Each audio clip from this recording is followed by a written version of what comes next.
இந்த கூட்டத்தை ஒரு ஜெபம் பண்ணி நாம் ஆரம்பிக்கலாம். நம்ம மத்தியில் இருக்க ஜான் தங்கராஜ் அவர்கள் ஜெபம் பண்ணுவார்.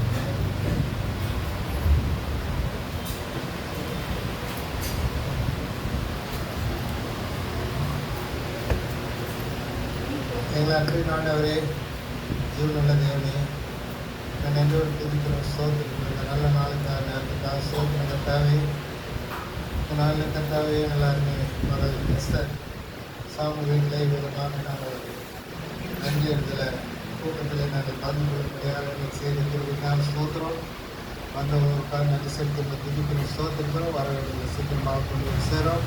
புதிதாக வந்திருக்கிறதுக்காக ஸ்தோத்திரம். அவர்களுக்கு கட்டாவே இந்த சத்திய வசனத்தை அறிந்து கொள்ளும்படியாக உதவி செய்திருக்கிறார். நீதான் மெய்யான தெய்வம் என்பதை அவர் அறிந்து மாநிலம் பாவம் மன்னிப்பாக மீட்பு நித்திய ஜீவன் அறிந்து கொள்ள உதவி செய்யும். அவரை நாங்கள் பாடுகிற பாட்டுகளையும் தியானிக்கிற வசனையும் நீர் உங்களுக்கு ஆசிரியர். இந்த கூட்டத்தின் ஆரம்பம் முதல் முடிவு வரை உடைய பிரச்சனை எங்களோடு கூட இருக்க உதவி செய்யும். கரண்ட் பெயிலுங்கிறது உங்களுக்கு எந்த விதமான காரியங்கள் இல்லாதபடி எல்லாம் சுகமாக நல்ல விதமாக முடிய நீர் உதவி செய்யும். ஆசிரியத்து இந்த மண்டலம் முழுவதும் ஆகினாம் இது கட்டுப்பாட்டு எல்லாவற்றையும் நன்றி கற்றுக் கொடுத்தவர்களாக கத்தராக இயேசு கிறிஸ்து நாமத்தினாலே ஸ்தோத்திரத்தோடு ஏறெடுக்க நல்லதாகவே. இந்த பாட்டு புத்தகாலவங்க இதை கற்றுக்கொள்ளலாம்.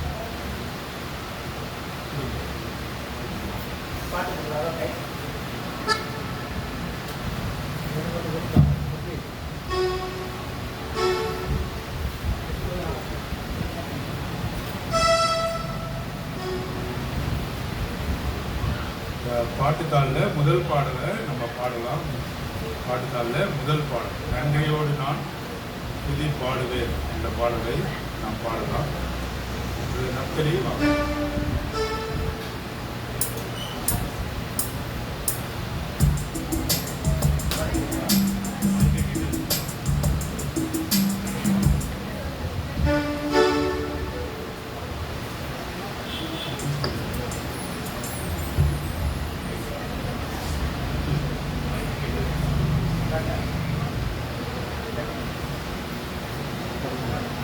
நல்லா முன்னாடி தள்ளி உட்காரலாம். நீங்கள் எவ்வளோ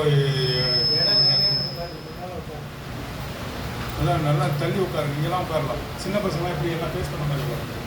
சின்ன பிள்ளைங்களாம் என்ன ஃபேஸ் பண்ண மாதிரி உட்காரு. ஃபேஸ் பண்ண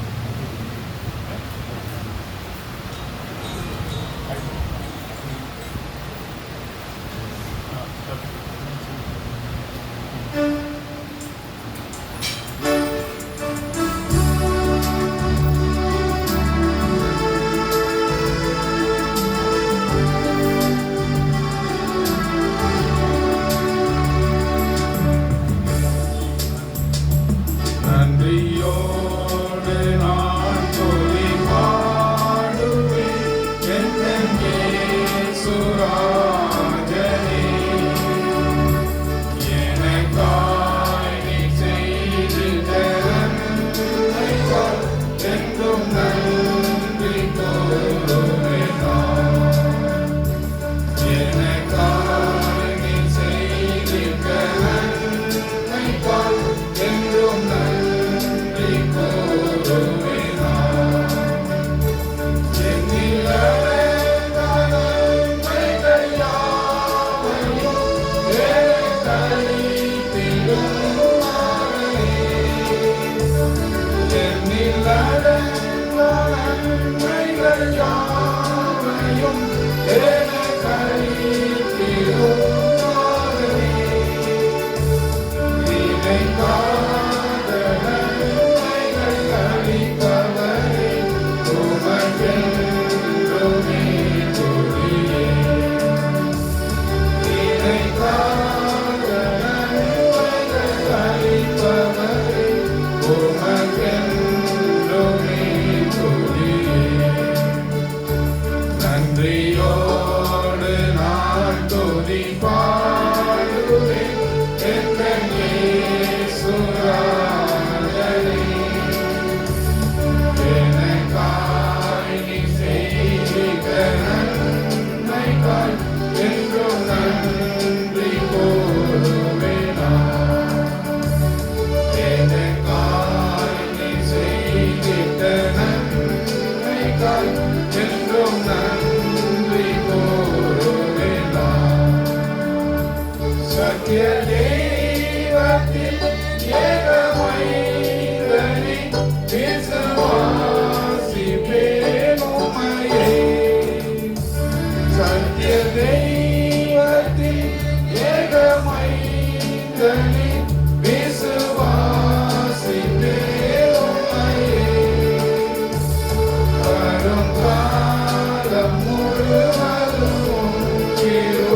நன்றி கூறுவேன் நான்.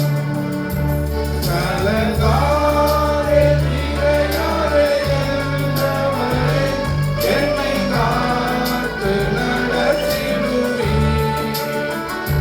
கலங்காதே திகையாதே என்றவரே, என்னை காத்து நடத்திடுவீர். கண்மணி போல் என்னையும் காப்பவரே, கரை சேர்ந்திட வந்திடுவீர். கண்மணி போல் என்னையும் காப்பவரே, கரை சேர்ந்திட வந்திடுவீர். நன்றியோடு நான் துதி பாடுவேன், என்னை இயேசுராஜனே. எனக்காய் நீ செய்திட்ட நன்மைக்காய் என்றும் நன்றி கூறுவேன் நான். எனக்காய் நீ செய்திட்ட நன்மைக்காய் என்றும் நன்றி கூறுவேன் நான். இந்த நன்றி செலுத்துதல் கூட்டத்திற்காக நீங்கள் உங்களோட அழைப்பை ஏற்று நீங்கள் வந்திருக்கீங்க. அதனால் உங்களுக்கு ரொம்ப நன்றியை செலுத்திக் கொள்கிறோம். உங்களுடைய நேரத்தை அருமை கருதி நீங்கள் பாராமல் நீங்கள் வீட்டுக்கு நீங்கள் நன்றி செலுத்துறதுக்காக வந்திருக்கீங்க. இதை ஏன்னு சொன்னால் என்னுடைய குமாரத்தி மெர்சி கேத்ரின் அவர்கள் தன்னுடைய ஞானஸ்தானத்துக்கு ஒப்பு கொடுத்தாங்க. அதுக்கு நன்றி செலுத்தும் விதமாக நீங்கள் கூட எங்களோடு கூட இந்த கூட்டத்தில் நீங்கள் பங்கேற்பது எங்களுக்கு மிகுந்த மகிழ்ச்சியை கொடுக்கிறது. ஆகவே ஒரு குறைவான நேரத்தில் நாம் இந்த மீட்டிங்கை சில பாடல்களை பாடி ஒரு வசனங்களை நாம் தியானித்து பிறகு நாம் அன்பின் விருந்தில் நாம் பங்கு பெற்று செல்லலாம். உங்களுடைய வருகைக்காக இப்பொழுது உங்களுக்கு நன்றியை தெரிவித்துக் கொள்கிறோம். பாடல் 3, இந்த பாட்டு புத்தகத்தில் 3வது பாடல். உயரமும் உன்னதமான சிங்காசனத்தில் வீற்றிருக்கும் சேனைகளின் கர்த்தராகிய ராஜாவை என் கண்கள் காணட்டும் என்ற பாடல்.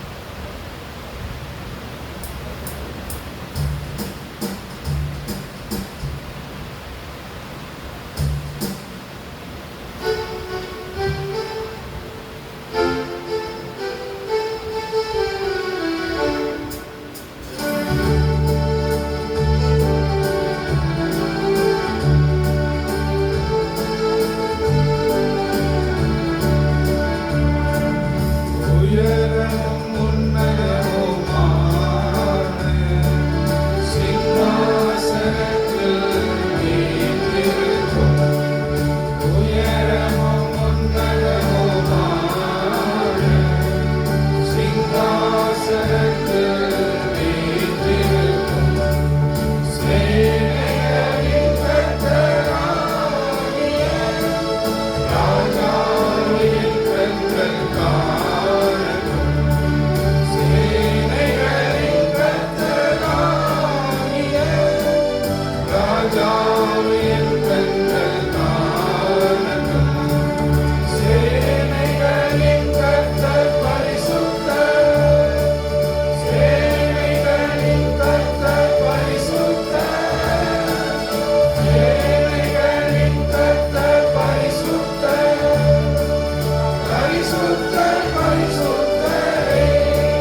ஒரு ஆங்கில பாடலை ஒன்று பாடலாம்.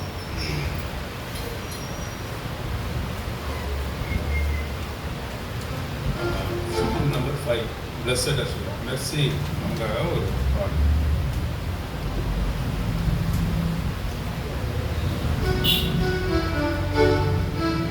வாங்க. வேதா. ஸ்வேதா.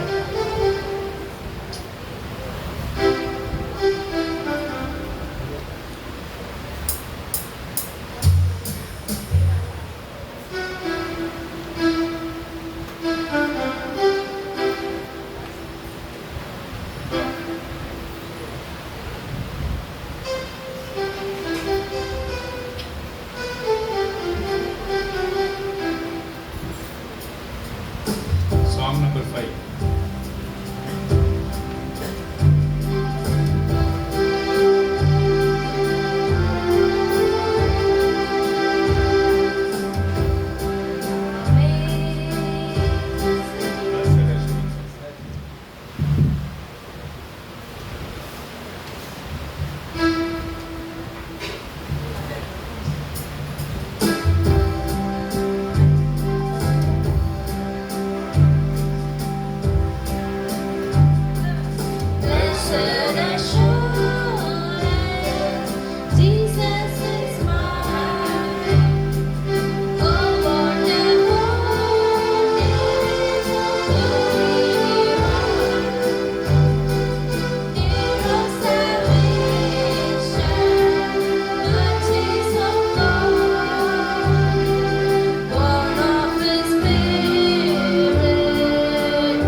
கர்நாடிக் பாட்டு பாடலாம். பாடல் எண் 9 கடைசியாக இந்த பாடல் எண் 9 உண்மையின்றி வேறே கதி 2 சரணம் மட்டும் பாடிட்டு நம்ம கர்த்தருடைய வார்த்தைக்குள்ளாக நம்ம கடந்து செல்லலாம்.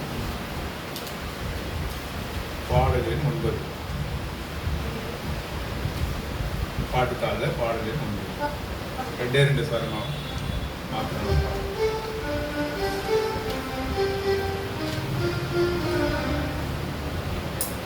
இது ஒரு பழைய பாடல், அதுவே கர்நாடிக் சங்கீதத்தில் ஒரு பழைய பாடல்.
ஒரு அரை மணி நேரம் இல்லைன்னா ஒரு 20 நிமிஷம் தான் ஆண்டுடைய வார்த்தையை குறித்து நாம் பார்த்துட்டு நாம் அன்பின் முன்புக்குள்ளாக நாம் செல்லலாம்.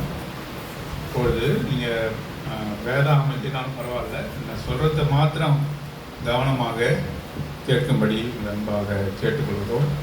இந்த வேதாகமம் இருக்கிறது, வேதாகமம் இது பைபிள்னு அனைவருக்கு தெரியும், சில தெரியாதவங்களுக்காக நான் சொல்கிறேன். பைபிள்னா என்ன அர்த்தம் சொன்னால் புக்கு, அதான் பைபிள் என்றால் புக்கு. நீங்கள் அநேகர் நல்லா படித்தவர்கள் வந்திருக்கிறீங்களோ, ஆகவே பிப்ளியோகிராஃபி அப்படின்றது இந்த பைபிள்ன்ற வார்த்தையிலேருந்து தான் வரும். பிப்ளியோகிராஃபினா புக்குன்னு தான் அர்த்தம். ஆனால் இந்த புக்கில் நிறைய புத்தகங்கள் உள்ளே இருக்கிறது. அநேக புத்தகங்கள் சேர்க்கப்பட்ட ஒரு தொகுப்பு தான் பைபிள்னு சொல்கிறாங்க. இதில் ஒரே புத்தகம் கிடையாது, அநேக புத்தகங்களின் தொகுப்பு தான் இந்த வேதம் என்று சொல்லுவாங்க. பல்வேறு காலகட்டத்தில் பல்வேறு நபர்களால் எழுதப்பட்டது. ராஜா எழுதியிருக்காரு, ஒரு படித்தவர்கள் எழுதியிருக்கிறாங்க, ஆடு மேய்க்கிறவர்கள் எழுதியிருக்கிறாங்க, மீனவர்கள் எழுதியிருக்கிறாங்க. எல்லா மக்களுமே அவங்க வந்து கடவுளால் உணர்த்தப்பட்டு எழுதப்பட்ட ஒரு புத்தகம் தான் வந்து பைபிள். அதெல்லாம் வந்து தொகுக்கப்பட்டு இங்கே வந்து இந்த புத்தகமாக கொடுக்கப்பட்டிருக்கு. அதுதான் பைபிள் என்று சொல்கிறோம் இல்லையா? அந்த பைபிள் என்று சொன்னாக்கா எல்லா உலகத்தில் எந்த பகுதியிலுமே வந்து தெரியும். பைபிள் தெரியாதவங்க யாருமே இருக்க முடியாது. பைபிள்னா கிறிஸ்தவருடைய புத்தகம் என்று நினைத்து கொண்டிருக்கிறார்கள். ஆனாலும் கூட இது எல்லோருக்குமான ஒரு புத்தகமாக இருக்கும். பாருங்கள், பைபிளுக்கு நம்ம இப்போ ஈஸியாக கையில் தூக்கி வச்சுருக்கிறோம்.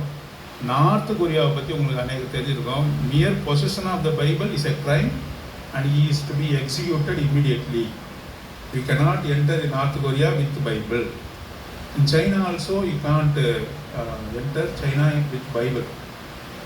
பைபிள் எடுத்துக்கிட்டு நீங்கள் சில நாடுக்குள்ளெல்லாம் போகவே முடியாது.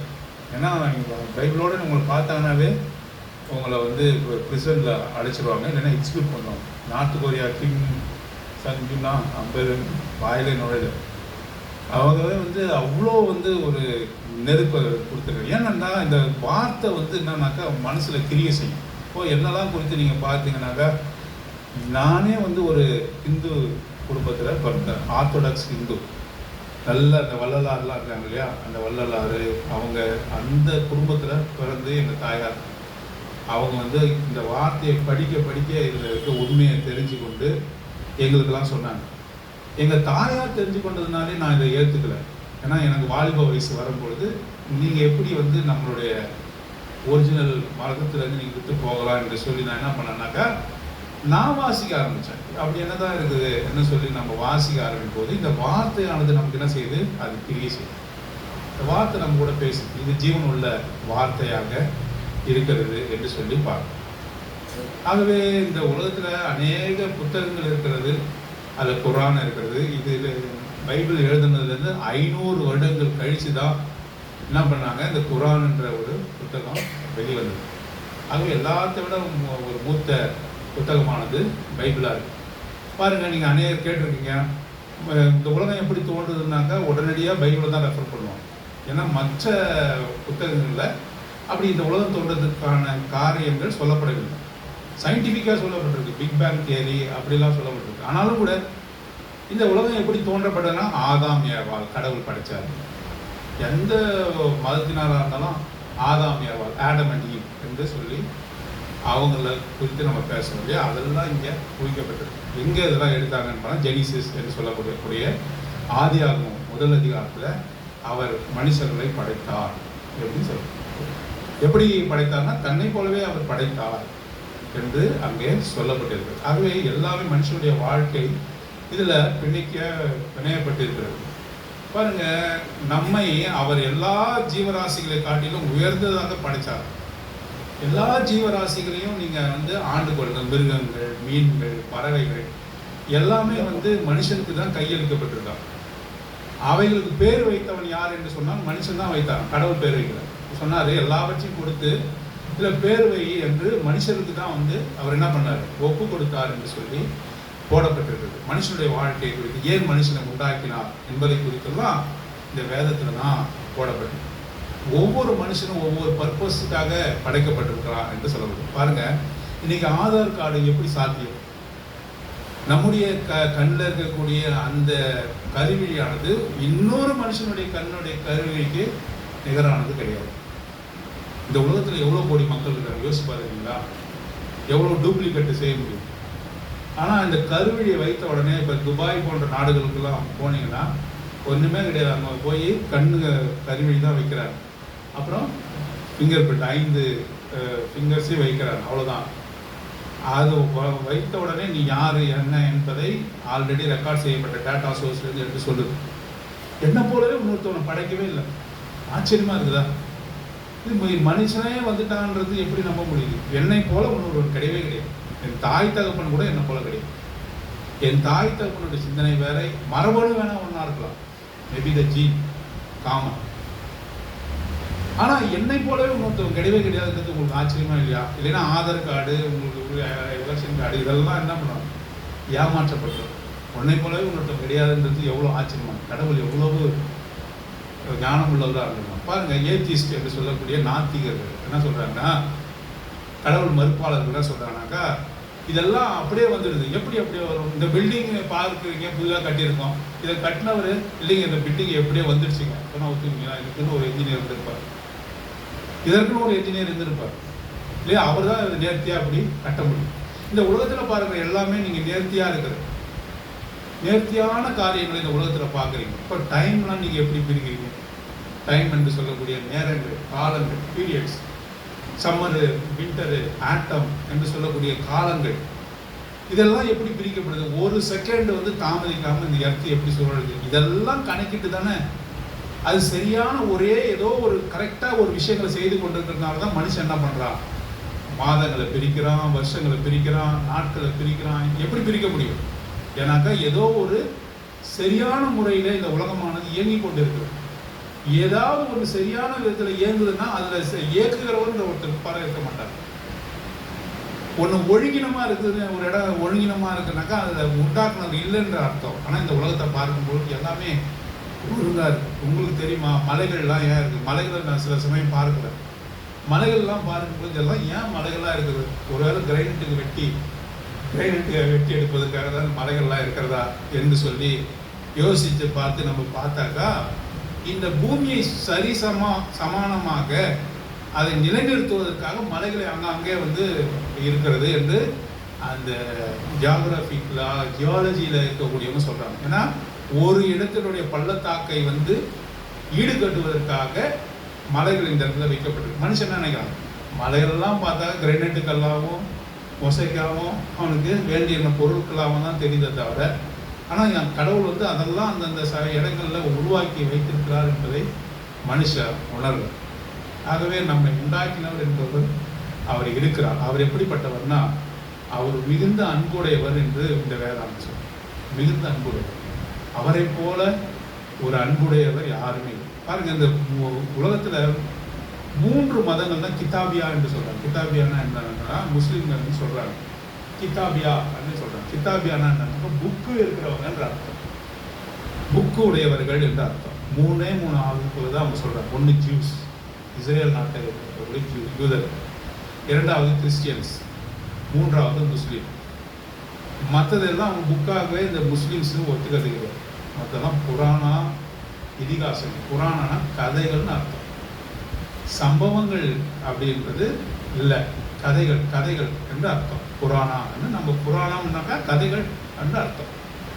3 தான் வந்து புத்தகங்களாக அங்கே சொல்லப்பட்டிருக்கு. இந்த 3 மதங்கள் என்று சொல்லக்கூடிய யூத மதம், கிறிஸ்துவ மதம், முஸ்லீம், இது ஆபிரகாமிக் ரிலீஜியன். நான் ஏதோ தத்துவமாக பேசிட்டு இருக்கேன்னு நினைக்கிறீங்களா? நீங்கள் படித்தவங்களாம் வந்திருக்கீங்க, அதனால் உங்களுக்கு ஒரு ஸ்பார்க்கு கொடுக்கறதுக்காக நான் பேசிட்டு இருக்கேன். ஆப்ரஹாமிக் ரிலீஜியன் 3மே வந்து ஆப்ரஹாமிக் ரிலீஜியன், 3மே ஆப்ரஹாம் என்ற ஒருவர் மூலமாக வந்தது, பிரிஞ்சது. அவங்க தத்துவங்களை கொண்டு பிரிந்த மதங்களாக இது இவங்களாம் இருக்கிறாங்க. இதில் முக்கியமானது வந்து கிறிஸ்டியானிட்டி என்று சொல்கிறோம். இது எப்படி காட்டுதுன்னா கடவுள் வந்து மிகுந்த அன்புடையவர். பிஸ்மில்லா இர்ரஹ்மான் இர்ரஹீம் என்ன அர்த்தம்? முஸ்லீம் பாதை சொல்கிறாங்க. பிஸ்மில்லா இர்ரஹ்மான் இர்ரஹீம் என்றால் ஃபர்ஸ்ட் அர்த்தம்னு சொல்கிறாங்க. என்ன அர்த்தம்? நிகரற்ற அன்பாளனும் நிகரற்ற அருளாளனுமான அல்லாஹ் அப்படின்னு சொல்றாங்க. நிகரற்ற அருளாளன், நிகரற்ற அன்பாளன் என்றார். அவனுக்கு இணையாக அன்பு செய்யக்கூடியவர்கள் யாரும் கிடையாது. உன்னுடைய தாயினுடைய அன்பை காட்டிலும், உன்னுடைய தகப்பனுடைய அன்பை காட்டிலும், உன் சகோதரன் உனக்கு காட்டுகிற அன்பை காட்டிலும் ஒருவர் உன் மீது காட்ட முடியும்னாக்கா அது கடவுள் மாத்திரம்தான். ஏனென்றால் அவர் தான் என்னை சிருஷ்டித்தார். சரி, என்னோட தாய்க்கு எனக்கு எப்போ தெரியும்? என்னை தாய் எனக்கு எப்போ தெரியும்? ஒரு வேளை கருவில் இருக்கும்போது எனக்கு கொடுத்து பார்த்து ஒரு குழந்தை இருக்காங்க. அப்புறம் பிறக்கும்பொழுது குழந்தையை குறித்து அறிந்து கொள்கிறாங்க. குழந்தையோடு கூட பழகிறாங்க. ஆனால் அவர் சொல்கிறாரு, உன் தாயின் கருவிலே உருவாவதற்கு முன்பாகவே உன்னை நான் அறிந்தேன் என்று வேதம் சொல்கிறார். உன்னை நீ உன் தாயின் கற்பத்திலே உருவாகிறதுக்கு முன்னாடியே உன்னை எனக்கு தெரியும் அப்படின்னு சொன்ன. நீ உயிரோடு இருக்கிற நாட்கள் வரையும் தான் உன் குடும்பம், எந்த குடும்பமாக இருந்தாலும் சரி, என் குடும்பமாக இருந்தாலும் சரி, 1 வருஷம் என்ன பண்ணுறாங்க? ஏதோ சொல்கிறாங்க, 1 வருஷம் முடியும் போது ஏதோ சொல்கிறாங்க இல்லையா? மரித்த பிறகு 1 வருஷம் வந்ததுனால அதுக்கப்புறம் வருஷம் செய்வாங்களா? எத்தனை வருஷம் செய்வாங்க? சில பேர்லாம் நான் அபிச்சுவரில் பார்க்குறேன், 16 வருடங்கள். சிலர்லாம் அவ்வளோ அன்பாக வந்து செஞ்சுக்கிறாங்க. சில பேர்லாம் மறந்தே போயிடுறாங்க. 1 வருஷம் ஃபோட்டோ ஹாலில் இருக்கும், 2வது வருஷம் கொஞ்சம் நகர்த்தி வைப்பாங்க. 3வது வருஷம் ஏன் இந்த ஃபோட்டோவை எடுத்து வீட்டுக்குள்ள வச்சுருவோம் இல்லையா? மறிச்சு போனவரை குறித்து மறக்கப்படும். இந்த பூமியானது மறக்கப்படும். ஆனால் உன்னையும் என்னையும் மறக்காத தேவன் அவர்தான். ஏனென்றால் உன்னை உண்டாக்கினவர், உருவாக்கினவர் நான் தான். என்ன சொல்றேன்? உன்னுடைய உள்ளந்திரியங்களாம் எனக்கு தெரியணும். உருவம் இன்னதென்று அவர் அறிவார். உருவம் என்னன்றது தெரியும். நான் தான் உண்டாக்கினேன் என்று அவருக்கு தெரியும். அவரை காட்டிலும் தாயோ தகப்பனோ யாருமே அளவற்ற அன்பாளன் என்று இந்த வேதம் சொல்லுது. சரி, இவர் எனக்கு எப்படி என்கிட்ட பேசுறாருன்னு சொன்னாக்கா, இந்த வேதத்தின் மூலமாக எனக்கு நம்மிடையே அவர் பேசுகிற தெய்வமாக இருக்கும். அவரை குறித்து சொல்லும்பொழுது அவர் ஹெவன்லி ஃபாதர், பரலோக தகப்பன் என்று சொல்கிறார்கள், அன்புள்ள தகப்பன் என்று சொல்லுகிறார்கள். ஒரே ஒரு உதாரணம், நீங்கள் அநேகர் வேதம் இல்லை, அதனால் எல்லா வசனமும் உங்களுக்கு எடுத்து காட்ட முடியாது, அதை சொல்கிறேன். லூக்கா சுவிசேஷம் 15ஆம் அதிகாரம், வேதம் இருக்கிறவங்க மாத்திரம் எடுத்துக்கொள்ளுங்க. லூக்கா சுவிசேஷம் 15ஆம் அதிகாரத்தில் உங்களுக்கு எல்லாருக்குமே தெரிஞ்ச யாரு இயேசு கிறிஸ்துவை பற்றி அறியாதவங்க கூட தெரிந்த ஒரு சம்பவம் ஒன்று ஆண்டவர் சொல்கிறார். ஒரு ஸ்டோரி ஒன்று சொல்கிறார். The lost son. எத்தனை பேர் கேள்விப்பட்டீங்க? த லாஸ்ட் சன் கேள்விப்பட்டீங்களா? கேள்விப்பட்டீங்க. ஆனால் கேள்விப்படாமல் இருக்க முடியும். அதை சொன்னவர் யாருன்னு சொன்னால் ஆண்டவராகிய இயேசு கிறிஸ்து, ஜீசஸ் கிரைஸ்ட். இந்த உலகத்தில் இருக்கிறது லாஸ்ட் சன்னு சொல்கிறார். இது உலகம் முழுவதுமாகவே இதுக்கு ஒரு ஃபேமஸான ஒரு ஓமையாக இருக்குது. பாருங்க, இயேசு கிறிஸ்துவானவர், ஆண்டவராக இயேசு கிறிஸ்துவானவர் இந்த உலகத்தில் இருந்தபோது நேரடியாக பிரசங்கம்லாம் பண்ண மாட்டார். ஒரு கதை சொல்லுவோம், ஒரு ஸ்டோரி சொல்லுவோம். அந்த ஸ்டோரியில் சொல்லி இவரை போலத்தான் பரம தகப்பன் உங்களுக்கு என்று சொல்லுவோம். அப்படி சொன்ன ஒரு ஓமை தான் லூக்கா சுவிசேஷம் 15ஆம் அதிகாரத்தில். பாருங்க, ஒரு தகப்பன் இருந்தான் என்று சொல்றோம். தகப்பனுக்கு 2 குமாரர்கள் இருந்தார்கள். மூத்த குமாரன், இளைய குமாரன். ஒரு தகப்பனுக்கு 2 குமாரன். அந்த தகப்பன் எப்படிப்பட்டவன்னா ரொம்ப வசதி மிக்கவனா. நிலப்புலங்கள் அநேகம் இருக்கிறது, வேலையாட்கள் அநேகர் இருக்கிறார்கள், வேலை செய்வதற்கு அநேகர் இருக்கிறார்கள். பெரிய மச்சி வீட்டிலே அவன் வசித்தவனாக இருந்தான். 2 பேர் இருந்தான், மூத்த குமாரன், இளைய குமாரன். இந்த இளைய குமாரன் என்ன செய்தான்? கூடுவாரோடு கூடினான். வாலிபம் இருந்தது. கூடுவாரோடு கூடி என்ன செய்தான்? அவனோட நண்பர்கள்லாம், இவன் ரொம்ப பணக்காரனா இருக்கிறான், இவனை தகப்பனை விட்டு பிரிச்சாக்கா நமக்கு அதிகமாக இவன் செலவு செய்வான் என்று சொல்லி அவனுக்கு தவறான உபதேசங்கள்லாம் கொடுக்குறாங்க, தவறான ஆலோசனைகள். வாடா, உன்னுடைய சொத்தை கேளு, உன் தகப்பன் இடத்துல இருக்கக்கூடிய சொத்தை கேளு, உன் தகப்பன் உனக்கு கொடுக்கக்கூடிய சொத்தை மறைக்க முடியாது, ஆகவே இப்போதே கேளு, வாலிபம் இருக்கும்பொழுது நம்ம சந்தோஷமா இருக்கணும் அப்படின்னு சொல்லி சொல்றான். உடனே அந்த இளையகுமாரன் தகப்பனிடத்துல போய் சொல்றான். என்ன சொல்றான்? என்னுடைய சொத்தை, எனக்கு சேர வேண்டிய சம்பத்தை இப்பவே பிரிச்சு வச்சாதான் உண்டு அப்படின்னு. இப்ப தகப்பன் சொல்றான், உனக்கு என்னப்பா குறை? என்ன கிட்ட இருக்கிறது எல்லாம் உங்க 2 பேருக்கு தானப்பா, நீங்க எடுத்துக்கொள்ளுங்க, அதை பத்தி ஒன்றும் இல்லை.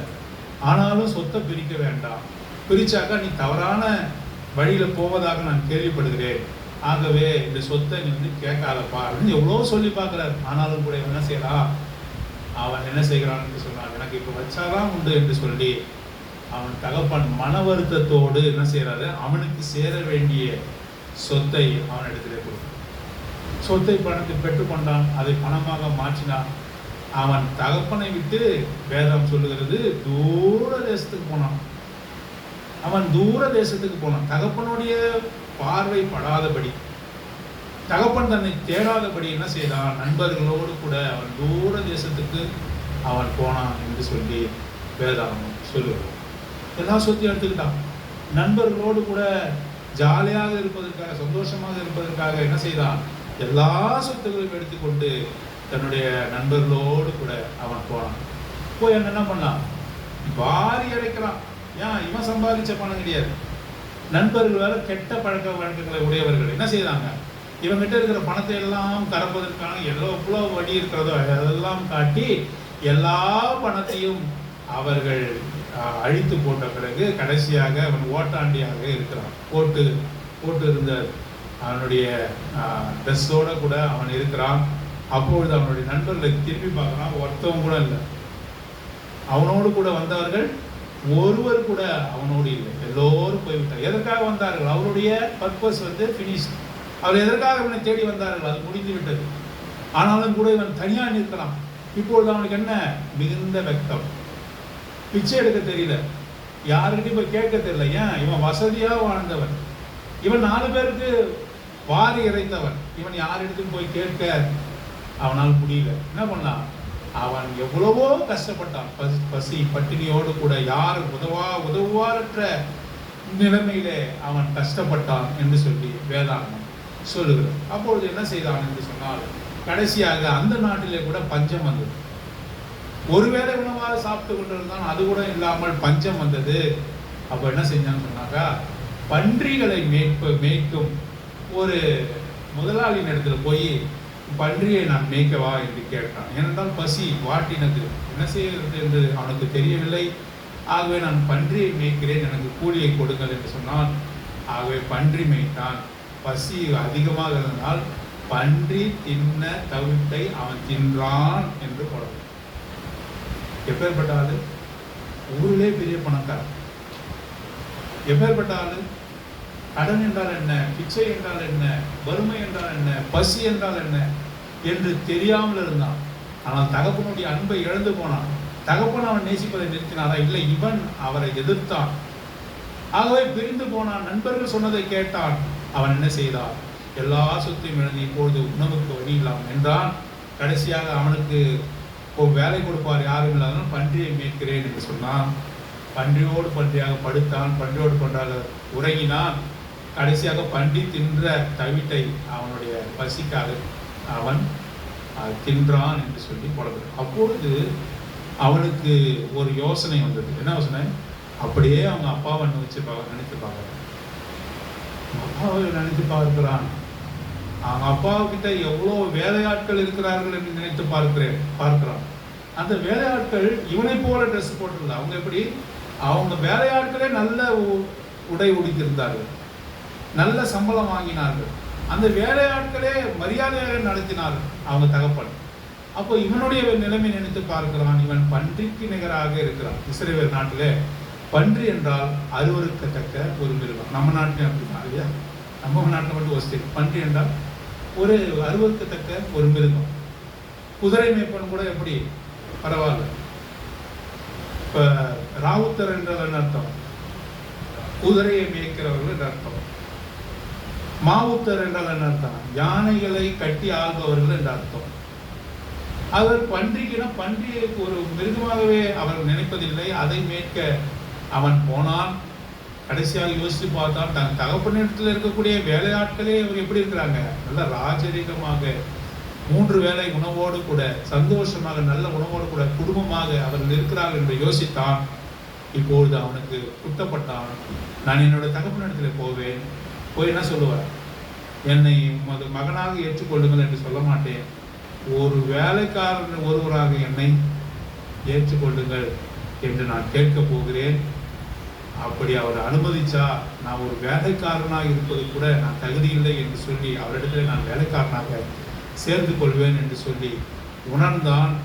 கொடிநடையாக தூர தேசத்திலிருந்து ஓடி வருகிறான் என்று சொல்லி தகப்பனை பார்ப்பதற்காக அவன் வருகிறான். அப்பொழுது அந்த ரோடெல்லாம் பார்க்கும்பொழுது புழுதி நிறைந்த ஊர். இஸ்ரவேல் நாடு உங்களுக்கு தெரியும், ட்ரை பிராட் கண்ட்ரி, அதாவது மழைகள். அதாவது நம்மை போல அங்கே மழையெல்லாம் இல்லை இல்லையா? அங்கே எப்படின்னா பரட்ட தலையாக அங்கே இருப்பார்கள். நல்ல ஒரு வசதியான இடமா இல்லை அப்போ அந்த காலத்தில். ஆகவே அவன் நாற்றத்தோடு வருகிறான். எங்கே படுத்திருந்தான்? பஞ்சோடு படுத்திருந்தான். அநேக நாட்கள் குளிக்கவில்லை, தலையில எண்ணெய் இல்லை, வருத்தம், பசி, பட்டினி. இதோடு கூட தகப்பனிடத்துல போய் ஒரு வேலைக்காரனாக சேருவேன் என்று சொல்லி தூரத்தில் வந்து கொண்டிருக்கிறான். அப்பொழுது அவருடைய தகப்பனானவர் வீட்டில் அவன் என்னைக்கு போனானோ, அவரை விட்டு என்னைக்கு போனானோ, நம்ம கூட என்ன செய்வான்?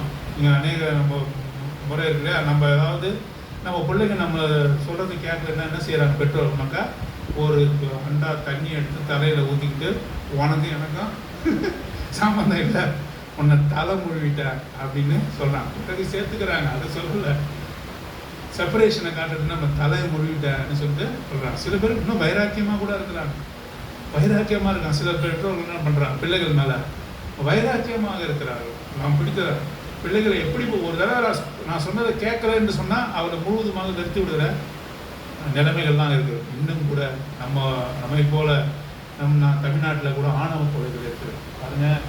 தான் விருப்பப்படாத எந்த பெண்ணையாவது மனுஷனையாவது தான் பொண்ணு கல்யாணம் பண்ணிச்சுன்னா என்ன செய்கிறாங்க, அதுக்குன்னு பதிவு இருந்து வெயிட் பண்ணி 20 வருஷமானாலும் செஞ்சு போய் என்ன பண்ணுறாங்க, கதையை முடிக்கிற ஆள்லாம் இருக்கிறார், கதையை முடிக்கிற ஆள்லாம். அவங்க வெறுத்து விடுகிற இந்த சூழ்நிலையில இந்த தகப்பன் யாரு, பரமபிதா என்று சொல்லுவார். அவர்தான் அளவற்ற அன்பாளன். அவர் என்ன செய்யறாருன்னா, இவன் எப்ப போனானோ அப்பையிலேருந்து என்ன செய்யறாருனாக்கா அவருடைய சாளரத்தை திறந்து வைத்து, ஜன்னலை திறந்து வைத்து, என் மகன் வருகிறானா வருகிறானா வருகிறானா என்று சொல்லி பார்த்து கொண்டே இருந்திருக்கிறார். ஏன் அப்படி சொல்கிறேன் என்று சொன்னால், அவன் வருகிறான் என்று தூரத்திலே வேலையாட்கள் வந்து அவனிடத்தில் சொல்லலை. ஒரு மகன் வருகிறான் என்று வேலையாட்கள் வந்து சொல்லலை. அநேக வேலையாட்கள் இருந்தாங்க, அவர்கள்லாம் வந்து சொல்லலை. ஆனாலும் கூட அவர் பார்க்கிறார், அதோ யாரோ ஒருவர் மிகுந்த உடல் மெலிந்து அங்கே போட்டுக்கொள்ள நல்ல உடை இல்லாமல், காலிலே நல்ல காலணி இல்லாமல் இந்த ரோட்டிலே நடந்து வருகிறான். யார் என்று அவன் உற்று பார்க்கும்போது நமது பிள்ளை என்று சொல்லி அவன் வரட்டும் வைத்துக் கொள்ளலாம் என்று நினைக்காமல் என்ன செய்தார் சொன்னால், தகப்பனான் அவர் அந்த வீட்டை விட்டு இறங்கி இவர் ஓடுகிறார். அவன் ஓடி வருவதை விட இவர் வேகமாக ஓடி போய் என்ன செய்கிறார், முதல்ல போய் குளிச்சுட்டு வாப்பா, ஒரே நாத்தம் அடிக்குது உன்னால, 10 அடி தூரத்தில் நாற்றம் அடிக்குது, நீ குளிச்சுட்டு வா, சென்டர்லாம் போட்டு அப்படிலாம் சொல்ல. ஓடி போய் அவன் எப்படி இருந்தானோ அதே நிலைமையில கட்டி அணைத்தார், ஓயாமல் முத்தம் செய்தார், கண்ணத்தோடு கண்ணத்தை வைத்துக் கொண்டார், கட்டி அணைத்தார். அவன் இடத்துல வேலைக்காரர்களை கூட்டு சொல்றாரு, இவனுடைய உடைகளை மாற்றுங்கள், நல்ல வஸ்திரங்களை கொடுங்கள், அவனுக்கு நல்ல மோதிரத்தை கொடுங்கள், எனது பிள்ளை பாதங்கள் காய்ந்து போய் இருக்கின்றன, எப்படி இந்த ரோட்டிலே அவன் நடந்து வந்தான், எப்படி இந்த பாதையிலே கல் முள் இருக்கக்கூடிய பாதையிலே நடந்து வந்தான், இவனுக்கு நல்ல பாதரட்சிகளை கொடுங்கள், இவனுக்கு நல்ல காலணிகளை கொடுங்கள், என் மகன் தொலைந்தான் ஆனாலும் இதோ திரும்பி வந்தான் என்று சொன்னான். இவன் என்ன நினைத்து கொண்டு வந்தான், ஐயா உன்னை நான் தகப்பன் என்று கூப்பிடுவதற்கு எனக்கு தகுதி இல்லை, என்னை நீ வேலைக்காரனாக ஏற்றுக்கொள்ள வேண்டும் என்று சொல்லலான்னு நினைச்சு வந்தான். இவர் வேலைக்காரனாக ஏற்றுக்கொள்ளல, திரும்பவுமாக மகனாகவே ஏற்றுக்கொண்டார். நல்ல விருந்து பண்ணுங்க, என் மகன் தொடர்ந்து போனான், இப்பொழுது எனக்கு கிடைத்தான் என்று சொல்லி அவர் ஆர்ப்பரிக்க தொடங்கினார். எல்லாமே சந்தோஷமா இருந்தார். அந்த மகன் திரும்ப வந்ததை குறித்து அவர் அடைந்த சந்தோஷத்தை போல அவன் வேலைக்காரமா ஆச்சரியமா பார்க்கிறார். அப்படித்தான் நம்மளோட பரம தகப்பன். நான் என்னோட தகப்பனை விட்டு போனேன் என்று நாம் அநேகம் நினைக்கிறோம். ஆனாலும் கூட ஏசாயா புத்தகம் வாசிக்க வேண்டிய அவசியம் இல்லை. இந்த புத்தகத்தில் ஏசாயா 66ஆம் அதிகாரத்திலே சொல்லப்பட்டிருக்கிறது. 59ஆம் அதிகாரம் 1ஆம் 2ஆம் வசனத்தில் சொல்றது, உங்கள் பாவங்களே என்னையும் உன்னையும் விட்டு பிரிக்கிறது. ஒரு பாடல் பாடணும் இல்லையா, அவர் எப்படிப்பட்டவர், பரிசுத்தர். God is holy. முதல்ல அவர் பரிசுத்தர். அப்ப அவர் பரிசுத்தர்னா நாம எல்லாம் எப்படி இருக்கிறோம்னா அசுத்தமா இருக்கிறோம். அவர் பரிசுத்தரா இருக்கிறார், நாம் எல்லாம் எப்படி இருக்கிறோம், அசுத்தமா இருக்கிறோம். எப்படி அசுத்தமானோம் பாருங்க. இந்த குழந்தைகள் இடத்துல இருந்தே நம்ம என்ன கீழ்ப்படியாமை என்ற ஒரு தன்மை வரும். Disobedience is a good character or bad character. எப்படி அந்த டிஸ்ஒபீடியன்ஸ் வந்தது? பெற்றோர்கள் போய் பிள்ளைங்கிட்ட சொல்லி கொடுக்குறாங்களா, நீ நான் சொன்னதெல்லாம் கேட்கக்கூடாது, நான் ஏதாவது ஒன்று சொன்னால் ஒரு வேலை செய்யக்கூடாது, ஏமா அதை கொஞ்சம் எடுத்து வைனா நம்ம பிள்ளைங்க கேட்குதா, இல்லை. படிமானம் படிக்குதா, இல்லை. டிஸ்ஒபீடியன்ஸ் வந்து அதோடைய நேச்சுரலே வருது. ஏன்னு சொல்ல, அதான் பாவம். முரட்டாட்டம் பண்ணுவது, கீழ்ப்படியாமை இருப்பது, அதுதான் அங்கே கீழ்ப்படியாமை என்ற ஒரு பாவம் என்று சொல்லுவது. பாருங்க, அவர் பரிசுத்தராக இருக்கிறார், நாம் வந்து அசுத்தத்தில் இருக்கிறோம். அவர் நம்மிடம் கிட்டி சேர முடியாதபடி தடுக்கிறது என்று சொல்லி ஏசாயா புத்தகம் 59 2ஆம் வசனத்தில் சொல்லப்பட்டிருக்கு. ஆகவே என்ன சொல்றாரு, இந்த பாவம் கிறிஸ்தவர்கள் எடுத்தாவே இதாங்க, பாவம் பாவம் பாவம் பாவம் பாவம்னு சொல்லி ஒரே பாவமா கிறிஸ்தவர்கள் பாவம்னு சொல்றாங்க. அப்படின்னு என்ன, நமக்கு ஒரு பாவம் தெரியும், பாவமா இருக்குதுங்க அப்படின்னு என்ன அர்த்தம்? சிம்பத்தட்டிக். ஒரு பெகரை பார்க்குறோம், இல்லைன்னா ஒரு சிக்கான ஒரு மனுஷனை பார்க்குறோம், வறுமையில் பாவமா இருக்குதுங்க, அந்த பாவம் கிடையாது. இந்த பாவம்னா என்னன்னாக்கா, மார்க் சுவிசேஷம் 7ஆம் அதிகாரத்தில் சொல்லப்பட்டிருக்கிறது, வாசிக்க வேண்டிய அவசியம் இல்லை. மார்க் சுவிசேஷம் 7. வெளியிலிருந்து நீங்க சாப்பிட்ற காரியம் வந்து உங்களை தீட்டுப்படுத்தாது. It won't spoil you. நீங்க எந்த உணவு எடுத்தாலும் வாய் வழியா போய் அது ஜீரணிச்சு அது மலஜலாதியாக வெளியே வந்துடும், உண்மைதானே? ஆனா அவன் உள்ளத்திலிருந்து சில காரியங்கள்லாம் வருது, அதுதான் உன்னை கெடுத்து போடும்னு சொல்றாங்க. ஏன் உள்ளத்துல இருந்து என்ன வருது அப்படின்னு நீங்க விளக்கலாம். உள்ளத்துல இருந்து பாருங்க, பொறாமை. பொறாமை. சாதாரண ஒருத்தவங்க வந்து நல்ல சேரையை கட்டிட்டு வந்தா ஒரு சாரி போனாங்க, பாரு அப்படின்னு நல்லா இருக்குதுங்க உங்க புடவை அப்படின்னு வாய் சொல்லுது, மனசு பொறாமை. உன்னை காட்டிலும் யாராவது கொஞ்சம் முன்னேறினா உனக்கு பொறாமை வருது, வைராக்கியம் வருது, திட்ட தோணுது. இதெல்லாம் எங்கேயாவது வருது? உள்ளத்திலிருந்து வருகிறதே உன்னை தீட்டுப்படுத்தும். நீ வெளியே சாப்பிட்ற ஒன்றும் உன்னை தீட்டுப்படுத்தாது. வெளியிலிருந்து சாப்பிடுகிற எந்த உணவும் உன்னை தீட்டுப்படுத்தாது. தீட்டு என்ற ஒரு காரியம் இந்த உலகத்தில் இருக்கு.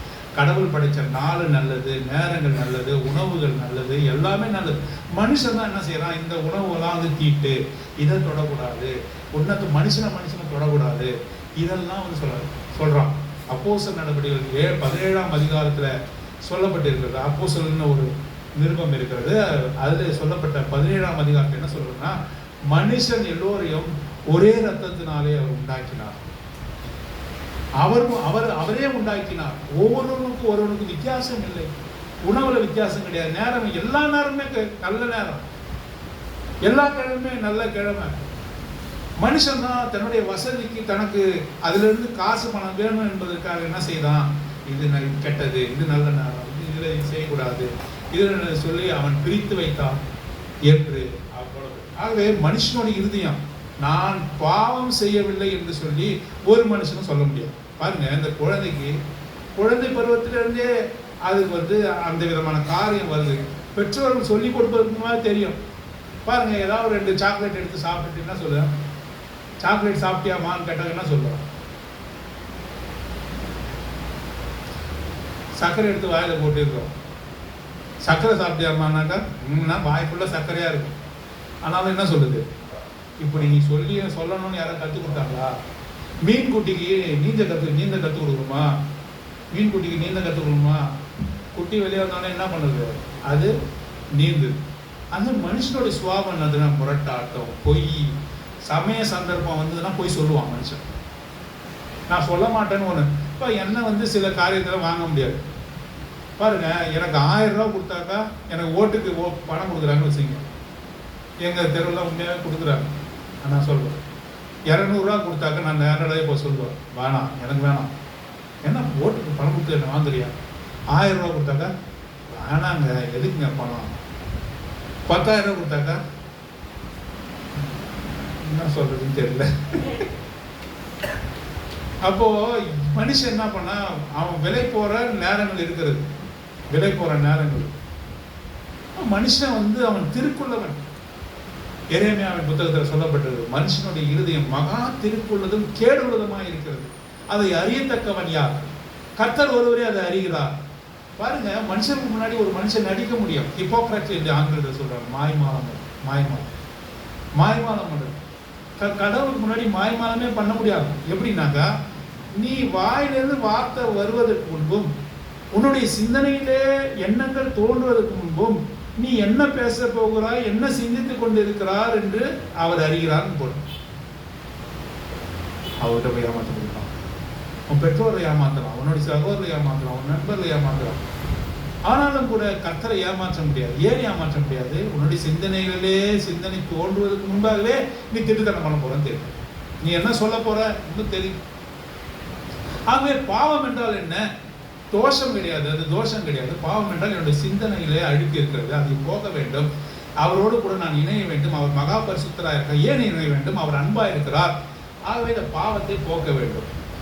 சரி, நம்முடைய முன்னோர்கள்லாம் அநேகர் என்ன பண்ணியிருக்காங்கக்கா, இப்போ அதெல்லாம் நிறுத்திட்டாங்க. குலதெய்வ கோயில்னு இருக்கும், அங்கே குலதெய்வ கோயில் தெரியுங்களா உங்களுக்கு? அங்கே என்ன பண்ணுவாங்கன்னா, நம்ம முன்னோர்கள்லாம் போய் ஆடு மாடு கோழிகள்லாம் எடுத்துன்னு போய் என்ன செய்கிறாங்க, அந்த விக்கிரகங்களுக்கு முன்பாக பலியிட்டு ரத்தத்தை தெளிக்கிறார். இப்போ அதெல்லாம் நிறுத்திட்டாங்க. ஏன் அப்படி செய்கிறார்கள்? இந்த ரத்தம் சிந்துதனால பாவம் கழுவப்படும். உண்மைதான், வேதாகம் சொல்லுது, ரத்தம் சிந்துதல் இல்லாமல் பாவ மன்னிப்பு இல்லை. Without shedding of blood there is no remission of sin என்று சொல்லுது. அப்படின்னா என்ன? ரத்தம் சிந்தப்பட வேண்டும். அது நம்ம முன்னோருக்கு தெரிஞ்சிருக்கு. ஆகவே நீ கோயிலுக்கு முன்பாக இப்போ நீங்கள் எந்த கோயிலுக்கு முன்பாக பார்த்தோம்னு சொன்னாக்கா, அங்கே வந்து ஒரு பலிபீடம் ஒன்று இருக்கும், ஒரு வைத்திருப்பாங்க. அது வழக்கொழிந்து போனதுனால அதை நிறுத்தி வைத்திருக்கிறார். வழக்கொழிந்து போனது பாருங்க. அப்போ நம்ம முன்னோர்கள்லாம் என்னன்னாக்கா, இது ஹிஸ்டாரியன்ஸ் சொல்கிறாங்க, நாங்கள் சொல்ல ஹிஸ்டாரியன்ஸ் சொல்கிறாங்க என்னன்னாக்கா, இப்போ நம்மளாம் என்ன செய்யணும், முன்னோர்கள்லாம் என்ன செய்யறாங்கனாக்கா, பலி செலுத்தி அங்கே சமைத்து கறிகள்லாம் சாப்பிட்ருக்காங்க. அப்போ கறி வந்ததான்னு பார்க்கறதுக்காக தான் வந்து இந்த டாங்கை யூஸ் பண்ணியிருக்காங்க. டாங்னா என்னன்னா, 3 கூர்மை உள்ள ஒரு கத்தியை கொண்டு சூளத்தை கொண்டு குத்தி கறி எடுத்து பார்த்துருக்காங்க, வெந்திருக்குதா வெந்தது. இந்த பலி செலுத்துதல் நின்றதுனால இந்த சூளத்தை எடுத்து இப்படி திருப்பி வச்சுட்டாங்க. இதெல்லாம் ஹிஸ்டரியன்ஸ்ல நீங்க போய் படிச்சு பாருங்க. ஹிஸ்டாரிக்கல் திங்க நான் சொல்றோம். இப்போ உண்மையாகவே வந்து என்னன்னாக்கா, ரத்தம் வந்து சிந்தனா தான் பாவ மன்னிப்பு உண்டு என்ற கட்டளையை கொடுத்து, கட்டளை உண்டாக்கினவர் யாரு? Who is the law maker? கடவுள். இந்த இப்போ பாருங்க, இப்போ ரோட்ல போறீங்க, கீப் லெஃப்ட்னு போட்டுருக்கு. இதை உண்டாக்கினவர் யாரு? த லா மேக்கர்ஸ் என்று சொல்லக்கூடிய எம்எல்ஏவோ லெஜிஸ்லேட்டிவ்ஸ் மெம்பர்ஸு இவங்களாம். அவங்க ரைட்லேயே வராங்க. நீங்கள் அதை பார்க்குறீங்க, என்ன சொல்லுவீங்க? உனக்கும் ஒரு சட்டமான்னு கேட்பீங்களா? Even though they are the makers of the law. ஆனாலும் கூட அவர் தப்பு பண்ணும்போது நம்ம என்ன சொல்கிறோம்? இவருக்கு மட்டும் ஒரு சட்டம் அப்படின்னு சொல்கிறோம்ல. சட்டம்னா எல்லாருக்கும் ஒன்று தான், அதுக்கு கீழ்ப்படிக்கணும் அப்படின்னு சொல்கிறோம் இல்லையா? அதுபோல் ரத்தம் சிந்துதலால் பாவ மன்னிப்பு இல்லை என்ற ஒரு திட்டத்தை கடவுள் உண்டாக்கினார். ஆகவே நம்முடைய பாவத்தை சுத்திகரிப்பது ரத்தம். பாருங்கள், இப்போ கூட நம்ம என்ன செய்கிறோம், ஒரு புது வண்டி வாங்குகிறோம். எலுமிச்சை பழத்தை வந்து 4ஆக கட் பண்ணி அதில் சிகப்பை தடவி டயரு கீழே வச்சு நசுக்கிறாங்க. ஏன் நசுக்கிறாங்க?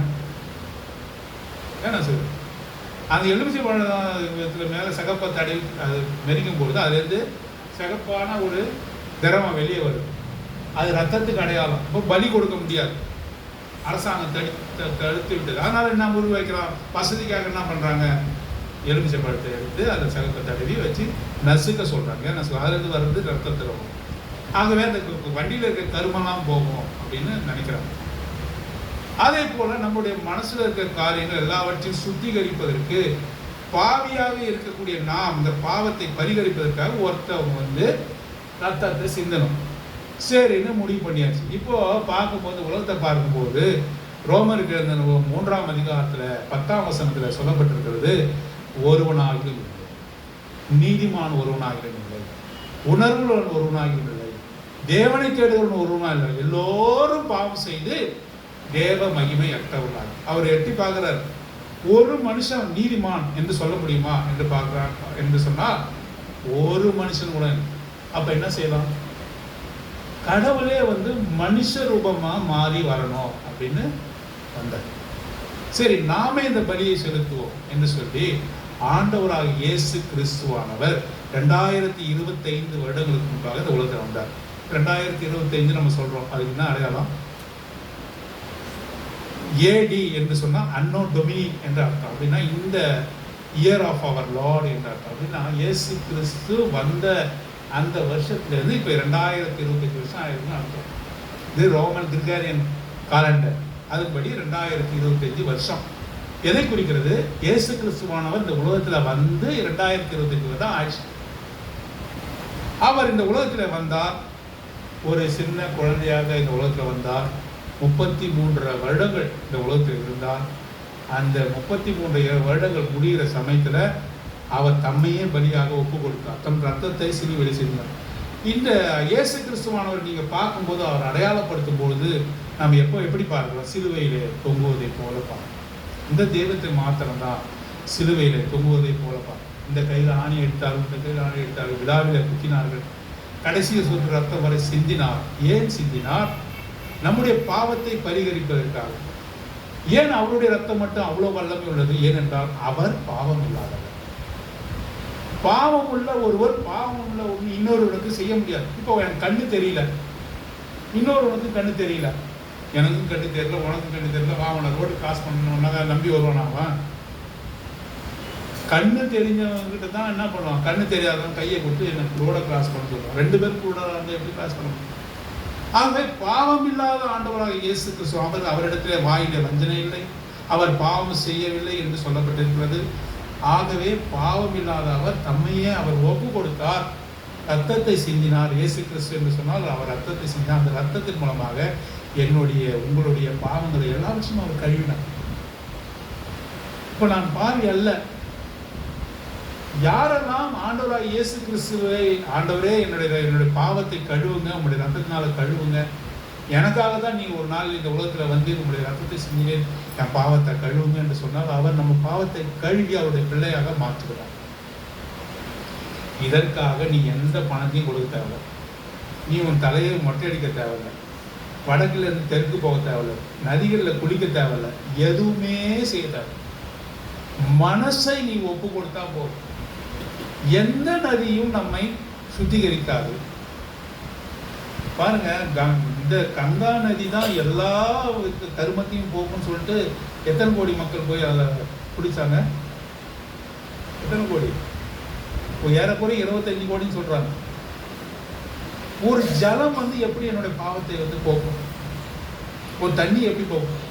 இவர்கள் போய் முழுங்கினதுனால கங்கா நதியை கெட்டு போய் அது மீன்கள் வசிக்க முடியாத, வாழ முடியாத இடமாக மாறினது என்று சொல்லி போடப்பட்டது. ஒரு தண்ணியோ ஒரு குளமோ என்னுடைய பாவத்து கருமத்தை போக்க முடியாது. அவர் மாத்திரமே எனக்காக கிரயத்தை சிந்தினார். கடவுள் மனுஷனாக வந்தார். அவர் பேர் இயேசு கிறிஸ்து என்ற பெயரில் அவர் வந்து என்னுடைய பாவத்தை மன்னித்தார். அவர் சொல்கிறார், நான் உன்னை நேசிக்கிறேன் மகனே மகளே என்று சொல்லுவார். பாருங்க, God is love என்று போடப்பட்டிருக்கு. அவர் அன்பாக இருக்கிறார். அது எங்கேருந்து வந்து தெரியுமா? 1 யோவான் 4ஆம் அதிகாரம் 8ஆம் வசனம் என்று இந்த வேதத்தில் சொல்லப்படுது. God is love. ஆகவே நாமும் கூட அவரை நேசிக்க வேண்டும் என்று விரும்புகிறார். ஒரு தாய் தன் மகனை எப்படி நேசிக்க வேண்டும் என்று விரும்புகிறாரோ அதே போல பிள்ளைகள் தங்களை நேசிக்க வேண்டும் என்று சொல்லி அவர் விரும்புகிறார். அவர் தகப்பனை போல அன்பு கொண்டவர் என்று சொல்லி அவர் தம்மை வெளிப்படுத்துகிறார். என்னை நேசிக்க வேண்டும் என்று சொல்லி விரும்புகிறார். நீங்க நேசிப்பதற்கு முன்பாக அவர் நம்மை நேசித்தார் என்று சொல்லி வேதம் சொல்லுகிறது. ஆகவே we love him because he first loved us. We love him. Why we love him? Because he first loved us. அவர்தான் என்னை முந்தி நேசித்தார். ஆகவே நான் அவரை நேசிப்பேன். தகப்பனும் கூட அவன் சொல்வதற்கு முன்பாக ஓடி போய் அவனை கட்டி அணைத்தது போல நம்மை கட்டி அணைக்கிறது. ஏனென்றால் அவர்தான் நம்மை உண்டாக்கினார், அவர்தான் நம்மை உருவாக்கினார். God is love. இந்த அன்புக்கு என்ற வார்த்தைக்கு யார் தெரியுமா? ஆண்டவர் தான், கடவுள் தான். ஏனென்று சொன்னால் அவர் எல்லா பரலோகத்தை ஆட்சி செய்கிறவர், எல்லாத்தையும் உண்டாக்கினார். உனக்காக எனக்காக அவர் மரிக்க வேண்டிய அவசியமே இல்லை, சிலுவையில் தொங்க வேண்டிய அவசியமே இல்லை. ஏன் அவர் நமக்காக மரித்தார்? அந்த அன்பின் வெளிப்பாட்டின் நிமித்தமாக இந்த உலகத்துக்கு வந்தார் என்று சொல்லுவார். பாருங்க, அன்புல நிறைய அன்பு. ஃபீலியோ என்று சொன்னா, இந்த லத்தீன் மொழியில ஃபீலியோ என்று சொன்னா என்ன அர்த்தம்னாக்கா, சகோதரர்களுக்குள்ளே ஏற்படுகிற அன்பு. எங்க சர்ச்சுக்கு பேர் பிலடெல்பியா, பக்கத்துல தான் இருக்கு. பிலடெல்பியா அப்படின்னா பிரதர்லி லவ் என்று அர்த்தம். ஒரு மனுஷனுக்கோ, ஒரு சகோதரனுக்கு இன்னொரு சகோதரனுக்கு, ஒரு சகோதரிக்கு இன்னொரு சகோதரிக்கு ஏற்படுகிற அன்பு என்று அர்த்தம். ஆகவே சகோதர அன்பு. எவ்வளவு நாள் சகோதர அன்பு? வினவு தெரிகிற வரைதான். சொத்து வரும்போது என்ன பண்றாங்க? சகோதரனுக்கு வேற டேர்ம் இருக்கு தமிழ்ல, பங்காளி. பங்காளின்னா என்ன அர்த்தம்? பங்கப்பிரின்னு அர்த்தம். நீ சகோதரனா இருந்தாலும் பரவாயில்ல, பங்கப்பிரின்னு அர்த்தம். பங்காளி என்று அர்த்தமாக மாறுகிறது. ஆகவே குறிப்பிட்ட காலம் வரையும் தான் அந்த அன்பு, சகோதர அன்பு. பெண்கள் மட்டும் ரொம்ப இதுன்னு நினைக்காதீங்க. தங்கச்சியாக இருந்தால் என்ன சொல்கிறாங்கன்னா, படிக்கும் போதே யோசிச்சு வச்சுருக்கா, என்னென்ன அக்காவுக்கு 25 பவுன் போட்டு கல்யாணம் பண்ணி கொடுத்துருக்காங்க, இவருக்கு ஒன்றும் தெரியாதுன்னு சொல்லிட்டு அம்மா வந்து அப்பா முடிவு பண்ணியிருந்தாம்மா 15 பவுன், அக்காவுக்கு மட்டும் 25 பவுன் போட்டால் எனக்கு ஏன் இப்படி போடுறேன்னு கேட்குற அளவுக்கு இன்றைக்கி வளர்ந்துருக்கிறாங்க. என்னை மட்டும் நான் மாற்றி செய்கிறேன் அப்படின்னா பங்கு கரெக்டாக எனக்கு பங்கை கொடு, அதுக்கு தான் பங்காளி அர்த்தம். இந்த அன்பு தாழ்ந்து போகும். பிரதர்லி லவ் பாருங்க, 2 சகோதரர் இருக்கிறாங்க, 2 பேரும் திருமணம் பண்ணி வச்சுட்டாங்க, 2 தனித்தனியாக. இன்னுமா அந்த சகோதரர் அவ்வளோ நேசிச்சிருக்காங்க? இல்லை, அவனுக்கு இன்னொரு நேசம் வந்துருக்கு. யார்? மனைவி விட்டுட்டு என் சகோதரன் நேசம் என்ன சொல்லுவான், நீ அவங்க கூட போயிருக்கான், நீ அவங்க கூட போ, என்னையா நேசி அவங்க அம்மா கூட நீ போ, நீ ஏன் என்ன கல்யாணம் பண்ணிக்கிட்டான், எங்கள் அம்மா அப்பா மட்டும் விட்டுட்டு வந்தான்ல, நீ ஏன் எங்கள் அம்மான்ற நீ போ அப்படின்னு கற்றுடுவார். ஏன்னா அந்த divided. The love is not eternal, it is divide is limit அப்படின்னு பார்க்கணும். இதுக்கு பேர் ஃபீலியோ என்று சொல்கிறாங்க. நண்பர்கள் மத்தியில் வருகிற நட்பாக இருந்தாலும் சரி, ஒரு காலகட்டம் தான், அதுக்கப்புறம் இல்லை. சில நட்புலாம் இருக்கு, நான் பார்த்து குடிக்கிற வரையும் ஏற்றுக்குவான் அவங்க நண்பெல்லாம். நீ குடிச்சாதான் மச்சான் என் கூட நீ நண்பன், நீ குடிக்கல இந்த கிளாஸ் எடுக்கலைனாக்கா நீ நண்பன் கிடையாது. எத்தனை பார்த்து தெரியுமா உங்களுக்கு? எவ்வளோ பேருக்கு நான் குடியை மறந்துட்டேன், குடி ஒரு கிளாஸ் பெருக்க அடிச்சாதான் நீ என் நண்பன், அது கிளாஸ் நட்பு. ஆகவே நட்புல பல இது இருக்குது, அதுக்கு லிமிட்டேஷன் ஃபீலியோ என்று சொல்கிறாங்க. அதுக்கடுத்து ஈரோஸ் ஒரு நட்பு இருக்குது, கணவன் மனைவிக்குள்ள ஏற்படுகிற அன்பு. எரோட்டிக் என்ன வார்த்தை நீங்கள் கேள்விப்பட்டீங்க இல்லையா? எரோட்டிக், அது ஈரோஸ் என்ற அந்த பதத்தில் இருந்து. ஆகவே இது ஈர்ப்பினாலே, 2 பெண்ணுக்கும் ஆணுக்கும் உள்ள ஈர்ப்பினாலே ஏற்படுது எரோட்டிக். இதுவும் ரொம்ப நாள் நீடிக்காது. ஒரு கணவன் மனைவியை முழுவதுமாக நேசிக்கிறான் என்று சொன்னால் சொல்ல முடியாது. மனைவி கணவனை முழுவதுமாக நேசிக்கிறான்னு சொன்னால் சொல்ல முடியாது. இது அன்பு தணிந்து போகும். பாருங்க, கல்யாணம் ஆன புதுசில் இருந்த அன்பு போல ஒரு 10 வருஷம் கழிச்சு இருக்கிற அன்பு இருந்தா இல்லை. முதல்ல வந்தாக்கா சாப்பிடாம கூட வெயிட் பண்ணியிருக்காங்க, கட்ட வச்சுக்கினே வருத்தம் வந்து சாப்பாடு நான் நீங்கள் வந்தால் தாங்க சாப்பிடுவோம், இல்லை நான் பட்னியாக தான் இருப்பாங்க. 2 வருஷம் கழிச்சு அப்படி அதை சொல்கிறாங்க. அவங்க சாப்பிட்டு முதல்ல தூங்க போயிடுறாங்க. அங்கே இருக்குது தட்டு, நீங்க போட்டு சாப்பிடு அப்படின்னு. முதல்ல புருஷனுக்கு என்னென்னலாம் பிடிக்குமோ அதுதான் வந்து செஞ்சு வச்சாங்க. எனக்கு பிடிக்கலாம் சில தம்பதி தெரியும், அவங்க மாம்சமே சாப்பிட மாட்டாங்க, பியூர் வெஜிடேரியன். ஆனால் she learn to cook nicely நான் வெஜிடேரியன். ஏன் சொன்னாக்கா, என் புருஷனுக்கு பிடிக்குங்க நான்வெஜ்ஜு, அதனால் நான் சாப்பிடலான்னு பரவாயில்ல, நல்லா ட்ரெயின் பண்ணி தச்சு கொடுத்தாங்க. வாசனை பிடிக்காது, கோக்குல ஏதாவது கட்டிக்கிட்டு தான் சமைப்பாங்க. ஆனால் புருஷன் மேலே அன்பு அதிகம், அதனால என்ன பண்ணாங்க, எப்படிப்பட்ட உணவை தயாரிச்சாங்க. அப்புறம் என்ன தெரியுமா சொன்னாங்க, எனக்கு பிடிக்காது தான்.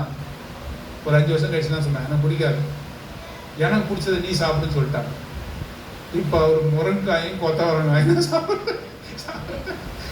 சாப்பிட்றாரு. ஈராஸ் எரோட்டிக், அது வந்து தனிந்து போகணும் அன்பு.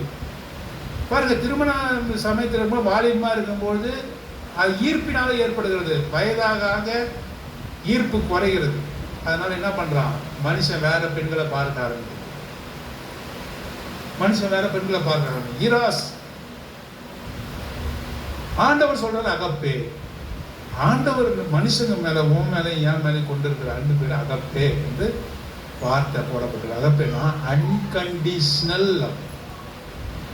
Unconditional love. எந்த விதமான கண்டிஷனும் உனக்கு கொடுக்கல, நீ இதை செய்தாதான் உன்னை நேசிப்ப அப்படின்னு அவர் சொல்லவே இல்லை. நீ இந்த இவ்வளவு பணம் கொடுத்தாதான், இவ்வளவு காணிக்கை கொடுத்தாதான், உன் தலையை நீ வந்து சிறைச்சாதான், நீ கிழக்குலேருந்து மேற்கு வரை நீ நடந்து வந்தாதான், நீ இதெல்லாம் செஞ்சாதான் உன்னை நேசிப்ப அப்படின்னு. நீ துரோகியா இருந்தா கூட உன்னை நேசிப்ப. மகனே நீ எப்படியா இருந்தாலும் பரவாயில்ல, நான் என் தகப்பனுடைய வீட்டுக்கு போவேன், என்னை உருவாக்கினவர் என்ற ஒருத்தர் இருக்காரா இல்லையா? யோசித்து பாருங்க. என்னை உருவாக்கினவர் என்று ஒருத்தர் இருக்கிறார். பாருங்க, அப்போஸ்தலர் நடவடிக்கைகள் 17ஆம் அதிகாரத்துல சொல்லப்பட்டு இருக்கிறது. என்ன சொல்லப்பட்டு இருக்கிறது என்று சொன்னால், ஒரு கல்லை போல இருப்பார் என்று நீ கற்பனை பண்ணாத. God is spirit. அவரை நீ ஒரு உருவத்துக்குள்ளாக நீ அடக்க முடியாது என்று சொல்கிறார். உருவங்களை கொடுக்க முடியாது என்று சொல்கிறார். பாருங்க, நம்ம வணங்குகிற, நானும் ஒரு இந்து தான், நம்ம வணங்குகிற எல்லா தெய்வங்களும் ரவிவர்மா என்ற ஒரு ஓவியம் வந்து இந்த புராணங்களை பார்த்து வரைஞ்சது தான் எல்லா விதமான தெய்வங்களும். நீங்க போய் ஹிஸ்டரி படித்து பாருங்க. இப்படி இருக்கிறோம், இப்படி இருக்கிறோம், இப்படி இருக்கிறோம் என்று சொல்லி கற்பனையிலே அந்த புராணங்களை வைத்துக்கொண்டு அதன் ஆதாரத்திலே வரையப்பட்டது தான் வந்து நம்ம பார்க்கிற எல்லா தெய்வங்களும். கல்லோ மண்ணோ மரமோ, எப்படி நட்டக்கள் என்னது தெய்வமாகுமோ நாதன் உள்ளிருக்கைன்னு தமிழ் புலவர்கள் பாடுகிறார். ஒரு கல்லை நட்டு இதுதான் தெய்வம் எப்படி நீ சொல்ல முடியும்? நாதன் எங்க இருக்கிறார், கடவுள் எங்க இருக்கிறார், உள்ளத்துல இருக்கிறாருன்னு சொல்லி நம்முடைய நூல்கள், தமிழ் நூல்கள்லாம் சொல்லுது. அந்த உள்ள இருக்கிற நாதன் யாரு? நீங்க கைகளினால் கட்டப்பட்ட ஆலயத்திலே நான் வசிப்பதில்லை. அப்ப என்ன பிரதர், நீங்க வந்து ஒரு சர்ச்சை கட்டியிருக்கீங்க. சர்ச்சுன்னா என்னன்னா, the body of his children. அதாவது எங்கே என் நாமத்தினால் 2-3 பேர் கூடி இருக்கிறார்களோ நான் அங்கே இருக்கிறேன் என்று சொல்றாரு. நீங்க சில பேர்லாம் பார்க்குறீங்க, கத்தீட்ரல் பார்க்குறீங்க, பசிலிக்கா பார்க்குறீங்க, சர்ச்சஸ்லாம் பெஸ்கஸாக பார்க்குறீங்க. அதெல்லாம் வந்து கோயிலெலாம் கிடையாது. இங்க என்ன சொல்லப்பட்டு இருக்குது என்று சொன்னால், அவருடைய ஜனங்கள் எங்கே இருக்கிறார்களோ அதுதான் வந்து சர்ச்சு. இப்போ அது ஏன் சர்ச்சுனாக்க, என் வீட்டில் எப்போதுமே நடத்த முடியாது, ஆனால் பொதுவான ஒரு இடம் வேணும் என்பதற்காக நாங்கள் வைத்திருக்கிறோம். அது வெறும் கட்டிடம் தான், அதுக்குன்னு தனி சாங்கிட்டி இல்லை. சரி, அப்போ சர்ச்சுனா எது, ஆலயம்னா எதுனாக்கா, 1 கொரிந்தியர் 1 கொரிந்தியன் சாப்டர் 3 நம்ம என்ன சொல்லப்பட்டிருக்காங்க, 3ஆம் அதிகாரத்தில் என்ன சொல்றாங்க, நீங்களே தேவனுடைய ஆலயமாய் இருக்கிறீர்கள். நீங்க எப்ப ஆண்டவர் நீங்க உள்ளத்துல ஏற்றுக்கொண்டீங்களோ, உங்களுடைய திருக்கான இருதயத்துக்குள்ளாக நீங்க எப்ப ஏற்றுக்கொள்ளீங்கன்னா, நீங்களே தேவனுடைய ஆலயமாய் இருக்கிறீர்கள் என்று அறியீர்களா? ஒருவன் தேவனுடைய ஆலயத்தை கெடுத்தால் தேவன் அவனை கெடுப்பார். அப்படி என்னன்னா, நீ உனக்கு கொடுக்கப்பட்டிருக்கிற இந்த வாழ்க்கையானது கடவுள் கொடுத்த ஒரு வாழ்க்கை. இதை நீ நேர்மையாக நடத்தணும், நீ நேர்மையாக இருக்கணும், தீய பழக்கங்களுக்குள்ளாக நீ உட்படக்கூடாது. கடவுள் கொடுத்த இந்த நாவு வந்து மற்றவங்களை ஆறுதல் படுத்துறதுக்கு தான். கடவுள் கொடுத்த இந்த வாய் வந்து நல்ல விஷயங்களை பேசுவதற்கு தான். இதை நீ தவறான விஷயங்களுக்கு நீ பேசக்கூடாது. மற்றவர்களை திட்டுவதற்கோ, புறம் கூறுவதற்கோ, மற்றவர்களை பற்றி கோல் சொல்வதற்கோ நீ பேசக்கூடாது. இதற்காக உன்னுடைய வாய் கொடுக்கப்படவில்லை. நீ அதை தவறாக பயன்படுத்துவா என்று சொன்னால், மற்றவருடைய வாழ்க்கையை கெடுக்கும்படியாக நீ பயன்படுத்துவா என்று சொன்னால் அது தீதான காரியம். நாவும் நெருப்பு தான் என்று சொல்லி யாக்கோபு நிறுவனத்தில் போடப்பட்டது. நாவும் நெருப்பு. இந்த நாக்கு வந்து தீயை விட பெருசா. இந்த காட்டை கொளுத்துவத ஊரையே கொளுத்திருமா எது, நாகு. ஒருத்தவங்களை பற்றி கோல் சொல்லி பேசுவது, மற்ற காரியங்கள்லாம், இதெல்லாம் ஆண்டவருக்கு அடுக்காத காரியம். ஆகவே உன்னுடைய ஆலயம் இது கர்த்தர் கொடுத்த ஆலயம். உன்னுடைய தேகமானது, உன்னுடைய சரீரமானது, உன்னுடைய மனசானது கடவுள் உனக்கு கொடுத்த தேகம், பரிசு. Your body is God's gift to you. What you do with your body is your gift to God. புரியுதா உங்களுக்கு? உங்களுடைய தேகம் ஆரோக்கியமாக கொடுத்திருக்காரு. இது வந்து உங்களுக்கு கடவுள் வந்து கிருபையா ஒரு பரிசு பொருளை போல கொடுத்திருக்காரு. கடவுளுக்கு நீங்க ஏதாவது திருப்பி கொடுக்கணும்னு நினைக்கிறீங்களா? பாருங்க, நீங்க யாராவது ஒரு பரிசு பொருளை பெற்றீங்கன்னா அவங்க வீட்டுக்கு போகும்போது என்ன வாங்கி போறீங்க? அவங்களுக்கு ஒரு பரிசு பொருள் கொடுக்கணும். ஏன்னா நீங்க you received already a gift from them. ஆகவே நான் இப்பொழுது அவங்களுக்கு ஒரு பரிசு பொருளை கொடுக்க விரும்புகிறேன்னு சொல்லி நீங்கள் ஒரு பரிசு பொருளை எடுத்துக்கொண்டு போகிறீர்கள். அப்படியாக நீங்கள் கடவுளுக்கு ஏதாவது கொடுக்கணும்னு நினைச்சாங்கன்னா உங்கள் பணம் தேவையில்லை, உங்களுடைய மற்ற எந்த காரியங்களும் தேவையில்லை, நீங்கள் ஓடி உழைக்க வேண்டிய அவசியம் இல்லை. உங்களுடைய சரீரங்களை, உங்களுடைய மனசை, உங்கள் ஆத்மாவை பரிசுத்தமாக மெயின்டைன் பண்ணணும். எப்படி மெயின்டைன் பண்ண முடியும்? உங்களால் முடியாது. நீங்கள் அதுக்கு தான் கடவுள்கிட்ட ஒப்புக்கொடுக்கணும். நீங்கள் இதற்காக எதுவுமே செய்ய தேவையில்லை. பிரதர், நீங்கள் சொல்கிறத பார்த்தாக்கா மற்ற கிறிஸ்தவர்களாம் அதை பற்றி எங்களுக்கு தெரியாது. ஒரே வேதம் என்ன சொல்கிறதோ அதைத்தான் நாங்கள் சொல்கிறோம். இதில் இல்லாத ஒன்றை குறித்து நாங்கள் உங்கள் மத்தியில் பேசவே இல்லை. 1 யோவான் 2ஆம் அதிகாரத்தில் சொல்ல போகிறது ஆண்டவர் சொல்றார், see how great his love is, how he bestowed his love upon you என்று சொல்கிறார். அவர் இந்த அன்பு கூறுகிறார். இந்த அன்புக்காக உன்னையும் என்னையும் அவர் தேடி நிற்கிறார். நாம் என்ன செய்ய முடியும்? அவருக்காக நம்முடைய உள்ளத்தை கொடுக்க முடியும். பாருங்க, இன்றைக்கு நீங்கள் சந்தோஷமாக என்னுடைய வீட்டுக்கு வந்துருக்கீங்க. என்னுடைய மகள் மெர்சி வந்து கர்த்தருக்கு ஒப்பு கொடுத்தேன் என்று சொல்லி சொன்னேன். இதுதான் பேப்டிசம். பேப்டிசம் என்றால் என்ன? பேப்டிசம் என்றால் என்ன? பேப்டிசத்துக்கு தன்னை ஒப்பு கொடுத்ததுனால நாங்கள் 2 பேரும் இயேசு கிறிஸ்துவை ஏற்றுக்கொண்டு கிறிஸ்தவர்களாக இருப்பதனால என் மகளும் கிறிஸ்தவனாக இருக்கணும்னு சொல்லி ஒரு நாள் நான் சொன்னது கிடையாது. ஒரு நாள் சொன்னதே கிடையாது.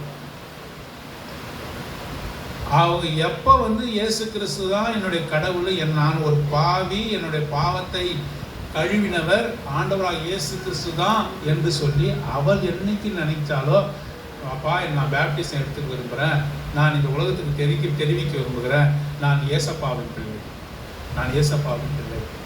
என்று சொல்லி இந்த உலகத்துக்கு தெரிவிக்கிற அந்த காரியம்தான் இந்த பேப்டிசம். அது எங்களுக்கு சந்தோஷமாக இருந்ததுனால, ஐயோ நம்ம மகள் எடுத்துக்கொண்டா, இது சந்தோஷமாக இருந்ததுனால உங்களெல்லாம் கூப்பிட்டு இந்த சந்தோஷத்தில் உங்களோடு கூட நாங்கள் பகிர்ந்து கொள்வோம். இப்போ அவளே நீ நான் சொல்கிறது நான் கேட்கறது நான் என்னுடைய சரீரத்தை நான் கர்த்தருக்கு ஒப்பு கொடுக்க மாட்டேன், என்னுடைய உண்டாக்கினருக்கு ஒப்பு கொடுக்க மாட்டேன், நான் என் இஷ்டத்துக்கு தான் வாழ்வேன், கொண்டதே கோலம் கண்டதே காலம், இன்றைக்கே நான் எல்லாத்தையும் ஜல்சா பண்ணுடா என்று சொல்லி என் வாழ்க்கையை என்னுடைய வாழ்க்கையை பார்த்து கொண்டு போக வேண்டாம், நான் ஒன்றும் செய்ய முடியும் சொல்ல முடியுமா? இப்போ என்னுடைய மகளோ யாரோ என்னோட யாராவது இது நடந்தாக்கா ஸ்டேஷனுக்கு போனால் என்ன சொல்லுவாங்க, உங்கள் பொண்ணுக்கு என்னங்க வயசு? 18 வயசு. நான் தாங்க அவங்க அப்பா, கொஞ்சம் எட்ட போங்கன்னு சொல்லுவேன். ஏன்? ஷி அட்டைன் மெஜாரிட்டின்னா மேஜர், ஷீஸ் இன் மேஜர். அப்போ அவளுடைய முடிவு தான் இல்லையா? அப்படின்னு நான் கட்டாயப்படுத்தவும் கூடாது. வேதத்தில் ஒரு நாளும் கட்டாயப்படுத்தும். There is no conversion in Bible. Conversion அதாவது மதம் மாற்றுறதுன்றது கிடையவே கிடையாது. மதம் மாற்றுறதும் கிடையாது. எவ்வளோ நாள் ஒரு மனுஷனை மதம் மாற்றுறது நீங்களே சொல்லுங்களேன். மதம் மாற்றி எவ்வளோ இருக்கிற சில நான் எவ்வளோ தான் பணம் கொடுக்க முடியும் உங்களுக்கு சொல்லுங்க. சரி பணத்தை வாங்கி நான் ஏற்றுக்கிறேங்கன்னு சொல்லிட்டு அடுத்த நாள் வேறு கதையை பார்த்துட்டு போனால் நான் என்ன செய்ய முடியும்? ஒரு மனுஷனை மதம் மாற்றவே முடியாது. நல்லா புரிஞ்சுக்கணும். இப்போ கிறிஸ்தவர்கள் மேலே வைக்கிற குற்றம் என்ன? இவர்கள் மதம் மாற்றுகிறார்கள். மதம் மாற்றி எனக்கு நீங்கள் என்ன செய்ய போறீங்க சொல்லுங்க. நீங்கள் மதம் மாற்றிட்டீங்க, அதனால் எனக்கு என்ன கணக்கு? ஒரு கணக்கும் கிடையாது. ஏன் அப்புறம் நீங்கள் சொல்கிறீங்க பிரதர் இந்த மாதிரி இயேசு கிறிஸ்துவன் ஒருத்தர் இருக்கிறாருனாக்கா? ஏனென்றால் இப்போ நீங்கள் பாருங்கள், ஒரு கடையில் ஒரு பொருள் குறைவாக விற்கிது. அந்த கடையில் நல்ல டேஸ்ட்டாக ஒரு பிரியாணியே வைத்து கொடுக்கலாம். கொடுக்குற காசுக்கு நல்ல பக்காவாக பிரியாணி கொடுக்குறான் ஒருத்தவன். நான் என்ன பண்ணுறேன், கூப்பிட்டு என் ஃப்ரெண்டை கூப்பிட்டு என்ன சொல்கிறேன், அந்த கடையில் போய் வாங்கு, நல்ல பிரியாணி, நல்ல லெக் பீஸாக கொடுக்குறான், நல்ல டேஸ்ட்டாக செய்கிறான், அஜினமோட்டோ போகிறதில்ல, அந்த கடையில் வாங்கு. ஏன்னா நான் டேஸ்ட் பண்ணேன், அதை என்ன செய்கிறேன், உங்களுக்கு என் சந்தோஷத்துக்கு மிகுதியான உங்களுக்கு நீங்கள் அதை கண்டடையணும் என்பதுக்காக சொல்கிறேன். அதே போல தான் ஒரு நாளிலே இந்த இயேசுவானவர் என் பெற்றோர்கள் மூலம் அல்ல, என் பெற்றோர்கள் சொன்னதுனால அல்ல, நானும் படித்து பார்த்தேன். ஆகவே நீங்கள் படிங்க. You have logical reasoning to think அதை பற்றி ரீசனிங் பண்ணுவதற்கு, லாஜிக்காக ரீசனிங் பண்ணுவதற்கான வாய்ப்புகள் கொடுக்கப்படும். இதை படித்து பாருங்கள், இது என்னதான் சொல்லுது அப்படின்றது நீங்கள் படித்து பாருங்கள். படித்து பார்த்து இது உண்மைதானா என்பதை நீங்கள் அறிந்து கொள்ளுங்கள். ஒரு நாள் பிறந்த யாருக்கும் என்ன வரும்? மரணம் வரும்.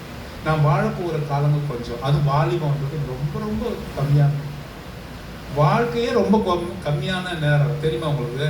இப்போதான் பிறந்த மாதிரி இருக்குது. எனக்கு 50 வயசு ஆயிடுச்சு, 50 இயர்ஸ் ஓல்டு ஆயிரும். இன்னும் கொஞ்சம் நாள் அந்த உலகத்தை விட்டு கடந்து போகலாம். அதுக்கு முன்னாடி கூட நான் ஆக்சிடெண்ட்டில் இறந்து போகலாம். ஆனால் எனக்கு ஒரு நிச்சயம் உண்டு. என்ன நிச்சயம்? நான் மரித்தால் என்னை உண்டாக்கினவரை நான் போய் சந்திப்பேன் என்ற நிச்சயம் எனக்கு கொடுக்கப்பட்டிருக்கு. நான் மிருகங்களைப் போல இந்த மண்ணோடு மண்ணாக மக்கி போவதில்லை. Man is composed of 3 elements according to Bible. வேதத்தின்படி மனுஷனானவன் 3 காரியங்களால் செய்யப்படலாம். The spirit, the soul, the body. வெளியே நீங்கள் பார்க்கறது பாடி, சரீரம். Soul and the spirit. ஸ்பிரிட்ன்றது என்னுடைய மூச்சு. சோல் என்பது தான் நான், ஆத்மா என்பது தான் நான். இப்போ நான் சொல்கிறேன்னா அது நீங்கள் பார்க்குற சரீரம் அல்ல. நான் என்று சொல்லுவது இந்த சோல். நான் யோசிக்கிறேன் இல்லையா, அதுதான் என்னுடைய ஆத்மா. இந்த சரீரமானது பூமியில் போய்விடும். இந்த ஆத்மாவானது தன் உண்டாக்கின இடத்துல போகும்போது நான் கொலை, கற்பழிப்பு, பொய், புரட்டு, மற்றவங்களை வஞ்சித்தது இதெல்லாம் கணக்கில் வந்தால் நான் நரகத்துக்கு போவேன். நான் தவறு செய்திருந்தாலும் கூட கடவுளே என்னை மன்னித்திருங்க, நான் தெரியாமல் செய்துட்டேன் என்று சொல்லி அவருடைய மன்னிப்பை நான் பெற்றுக்கொண்டா அவரோடு கூட அவருடைய பிள்ளையாக இருக்க முடியும். இதான் வேதம் சொல்லு. பிறந்த யாருக்கும் மரணம் உறுதி. ஸ்திரீயினிடத்தில் பிறந்த மனுஷன் வாழ்நாள் குறிக்கினவனும் சஞ்சலம் நிறைந்தவனுமாய் இருக்கிறான் என்று சொல்லி யோபின் புத்தகம் சொல்லு. மனுஷனுடைய சந்தோஷமே கொஞ்சம் தான். நீங்க வாலிபம் கூட கொஞ்ச நாள் தான். எல்லாமே இது கடந்து போய் கொண்டே இருக்கிறது. Think about your life. உங்களுடைய வாழ்க்கையை பற்றி யோசிச்சு. சரிங்க பிரதர், கிறிஸ்துவை ஏற்றுக்கொண்டதுனால நான் நிறைய காரியத்தை விட வேண்டி இருக்கும் நீங்க நினைக்கிறீங்களா? நீங்க சந்தோஷத்தை நிறைய இழந்துட்டு இருக்கீங்க. கிறிஸ்துவர் என்ன பண்ணுவாங்க, நிறைய சந்தோஷத்தை இழந்துட்டாங்க அப்படின்னு நீங்க நினைச்சிருந்தா அப்படிலாம் ஒன்றும் இல்லை. நான் சந்தோஷமா தான் இருக்கேன். நான் கல்யாணம் பண்ணியிருக்கேன், எனக்கு 2 குழந்தைங்க இருக்கிறாங்க. எனக்கு ஏதாவது சந்தோஷம் வேணா பீச்சுக்கு போய் பார்க்குறேன், நாங்களும் டூர் போகிறோம். என்ன வித்தியாசம் இருக்குன்னு எனக்கு ஒன்றுமே தெரியல. நான் சந்தோஷமாகவும் இருக்கிறேன் இந்த உலகத்தில். அதே சமயத்தில் கடவுளுக்கு பிரியமானவனாகவும் என்னால் வாழ முடியுது. பொய் சொல்லாமல் வாழ முடியுது, மற்றவங்களை வஞ்சிக்காமல் வாழ முடியுது. போய் ஆக்சிடென்ட் யாராவது நான் போய் இடிச்சேன்னா உடனே திரும்பி என்னன்னா தயாராக ஒருத்தவன் ஒரு மனுஷன் யாரும் நீங்கள் போய் ஒருத்தர் இடிச்சு பாரு, என்ன பண்ணா என்னமா கெட்ட வார்த்தையாகவே பேசுவாங்க. இப்போ அதெல்லாம் பொறுத்துக்கிட்டு நான் திரும்ப கெட்ட வார்த்தை பேசாமல் நான் என்ன தெரியுமா சொன்னேன், கர்த்தருடைய பிள்ளை நான் என்ன தயவு செஞ்சு மன்னிச்சிடுங்க. என்னடா இடிச்சுட்டு நீ மன்னிப்பு கேட்குறாங்க, தயவு செஞ்சு மன்னிச்சிடுங்க. சரி ஒரு அடி அடிக்கிறோம், பரவாயில்ல அடிச்சு போகிறோம், நான் திரும்ப கெட்டவாள். இதே நான் கர்த்தருடைய பிள்ளையார் இல்லைனாக்கா நான் என்ன செய்வேன்னாக்கா, என்னையாடா சொன்னேன், இருடா ஃபோனு கேட்டாங்க, மச்சான் எல்லாம் கிளம்பி வாங்கடா 5 பேர் கிளம்பி வந்து சண்டே நீ கெட்ட வார்த்தை அவன் கெட்ட வார்த்தை மன்னிச்சிருங்க. நான் கிறிஸ்தவத்தில் இருக்கிறேன் இந்த பயன்பட. சரி, நான் கிறிஸ்தவத்தில் இருக்கிறேன்னா நான் அநியாயமாக பணம் சேர்க்க முடியல, லஞ்சம் வாங்க முடியல, அநியாயமாக கேஸ் நடத்த முடியல, பொய்க்கு வாதாட முடியல. ஆனாலும் கூட நான் பட்னியா இல்லையே. எனக்கு நான் லா காலேஜில் படித்தேன். என்னுடைய நண்பர்கள்லாம் வந்து 25 வயது 28 வயசுலாம் வந்து வீடு கட்டாங்க. என்னால் கட்ட முடியல, 50 வயசுல கட்ட முடியல. ஆனால் நான் வீடுன்னு ஒன்று கட்டினேன். என்னால் சீக்கிரமாக பணம் சேர்க்க முடியல. என்னால் கார் வசதி பிராண்டடு கார்லாம் போக முடியாது. ஏனென்றால் நான் அநியாயமாக பணம் சேர்க்கலை. ஆனாலும் கூட நான் பிச்சை எடுக்கிறேன். என்னுடைய வறுமையை யார்த்தையும் சொன்னதில்லை. எனக்கு உண்ண உணவு கொடுக்கிறார், உடுக்க உடை போதுமென்ற உடை இருக்கிறது. எனக்கு வாழ்ந்திருக்கவும் தெரியும், தாழ்ந்திருக்கவும் தெரியும், பசியாக இருக்கவும் தெரியும், என்ன சாப்பிடவும் தெரியும். எனக்கு எல்லாமே கர்த்தர் எனக்கு கொடுத்துருக்கிறார். ஆஹா ஓஹோன்னு வாழ முடியலனாலும் எனக்கு வாழும்படியாக செய்திருக்கிறார். ஆனாலும் ஒரு நாள் வரும், அந்த நாளில் கணக்கு கேட்பார். பிறந்த யாவரும் அவருக்கு முன்பாக நின்று கணக்கு சொல்லணும்னு இருக்கு. கோர்ட்டில் போய் ஒரு கொலைகாரன், நான் வைக்கல இருந்ததுனால உங்களுக்கு சொல்கிறேன், கோர்ட்டில் போய் எல்லா கொலைகாரனுக்கும் தண்டனை கொடுக்குறாங்களா? 99% கொலைகாரனுக்கு தண்டனை கொடுக்கறது கிடையாது. ஏன்? சாட்சி இல்லை. பிறல் சாட்சினாக்கா சாட்சியை மாற்றி சொல்கிறது, சாட்சியை மாற்றி சொல்கிறது. இன்னும் பாருங்களா, இது ரொம்ப கொடுமையான விஷயம். ஒரே எக்ஸாம்பிள் சொல்லி கொடுக்குறாரு, டைம் ஆயிடுச்சு. ஒரே ஒரு எக்ஸாம்பிள் பாருங்கள். தன் சொந்த மகனை வந்து கொலை பண்ணுறாங்க. அதை நேரடியாக ஒரு தாய் பார்க்குறான். இது நடந்த சம்பவம். நேரடியாக தாய் பார்க்குறான். தன் சொந்த மகனை வெட்டினவங்களுக்கு தெரியுது. கம்ப்ளைண்ட் எழுதி கொடுக்குறாங்க. இந்த மாதிரி இவங்க தான் என்னோட குமாரனை வெட்டினாங்க, மகனை வெட்டினாங்கன்னு கம்ப்ளைண்ட் எழுதி கொடுக்குறாங்க. கோர்ட்டுக்கு அந்த கேஸ் வருது. முதல்ல வந்து சொல்கிறாங்க, ஆமாம் நான் தான் கொடுத்தேன், கம்ப்ளைண்ட் கரெக்டு தான் அப்படி சொல்கிறாங்க. கொஞ்ச நாள் கழிச்சு வந்து அவங்களே என்ன பண்ணுறாங்க, இவர் தான் வெட்டினாரா இல்லையான்னு எனக்கு தெரியல, கண் எனக்கு மாலைக்கெல்லாம் இருக்குது, எனக்கு தெரியல, உங்கள் யார் என்னம்மா நீ முன்னாடி இப்படி தான் சொன்னியே, இப்போ ஏன் மாற்றி சொல்கிறாருன்னு கேட்டாக்கா, அந்த கொலைக்காரங்களே அவங்க அம்மா கிட்ட போய் என்ன பண்ணியிருக்காங்க, பஞ்சாயத்து பண்ணி, ஏம்மா முடிஞ்சது போச்சு, இந்தாம்மா பணத்தை வாங்கிட்டு நல்லபடியாக நீ நல்லா இருமா, இது மாற்றி சொல்லுமா சாட்சின்னு சொன்னாங்க. அவங்க அம்மா என்ன பண்ணாங்க, சாட்சி சொல்கிறாங்க, என் பையனை கொலை செஞ்சவங்க யாருன்னு எனக்கு தெரியலங்க. அப்போது அவங்க அந்த விடுதலை பண்ணாங்க, அந்த கொலைகாரனை விடுதலை. இந்த மாதிரியான தில்லுமுள்ளு தனம்லாம் வந்து கர்த்தரிடத்தில் நடக்காது. உன் மகளே கூட மாறினா கூட கொலை செய்தவனுக்கான காரியம் தண்டனை உண்டு, பொய் சொன்னவனுக்கான தண்டனை உண்டு. நீ மன்னிப்பு கேட்டு அவரிடத்துல மனம் திருந்தவில்லை என்று சொன்னால், நான் செய்த தவறுக்கு ஒரு நாளில் அவருடைய ஜட்ஜ்மெண்ட் சீட்டுக்கு முன்பாக நின்று பதில் சொல்ல வேண்டியவர்களாக நாம் மாறும். ஆகவே நீங்கள் நம்ம யாராக இருந்தாலும் சரி, இந்த வார்த்தையை கேட்டுக்கொண்ட யாராக இருந்தாலும் சரி, கர்த்தருக்கு நாம் ஒப்புக்கொள்ளும். நம்ம கர்த்தர் என்றால் என்ன, லார்டு என்றால் என்ன, கிறிஸ்தவர் கிடையாது. லார்டு என்றால் என்ன, அவர் தான் தேவன் என்ற அர்த்தம். உன்னை என்னை உண்டாக்கினவர் அவர் தான். ஆகவே அவர் என்ன சொல்கிறார், நீ எதுவுமே செய்ய தேவை, அவர் உள்ளத்தில் நான் மாறணுனாலும் என் பேரை மாற்றணுமா? மாற்ற வேண்டிய அவசியமே இல்லை. உன் பேர் மாற்றணும்னு அவசியமே இல்லை. என் பேர் சதானந்தம் தான், இன்றைக்கும் என் பேர் சதானந்தம் தான். உன் பேரை மாற்றணும், ஊரை மாற்றணுமா? எதுவுமே நீ மாற்ற தேவை. கர்த்தரை மாத்திர நீ உள்ளத்தில் ஏற்றுக்கொண்டாய் என்று சொன்னால் அவர் உன் உள்ளத்தில் வசிக்க விரும்புகிறார். அவர் உள்ளத்தில் வசிக்க விரும்புகிறார். ஆகவே இந்த நாளிலே எங்களோடு கூட நீங்கள் சந்தோஷத்தில் நீங்கள் பங்கு பெற்றீர்கள். இதை காட்டிலும் ஒரு பரம சந்தோஷம் உங்களுக்கு கொடுக்க வேண்டும். இந்த வேதத்தில் சொல்லப்பட்டிருந்த காரியங்களை நீங்கள் அறிந்து கொள்ள வேண்டும் என்பதற்காக கூட இந்த கூட்டங்கள் ஒழுங்கு செய்யப்பட்டிருக்கு. நீங்கள் வந்து இந்த கூட்டத்துக்கு நீங்கள் அமைதியாக உட்கார்ந்து இந்த வார்த்தையை கேட்டதுக்காக உங்கள் அனைவருக்கும் கூட நாங்கள் நன்றியை தெரிவித்துக் கொள்வோம். ஆகவே ஜெபம் பண்ணி நாம் முடிக்கலாம். பிரதர் நப்தலி ஜெபம்.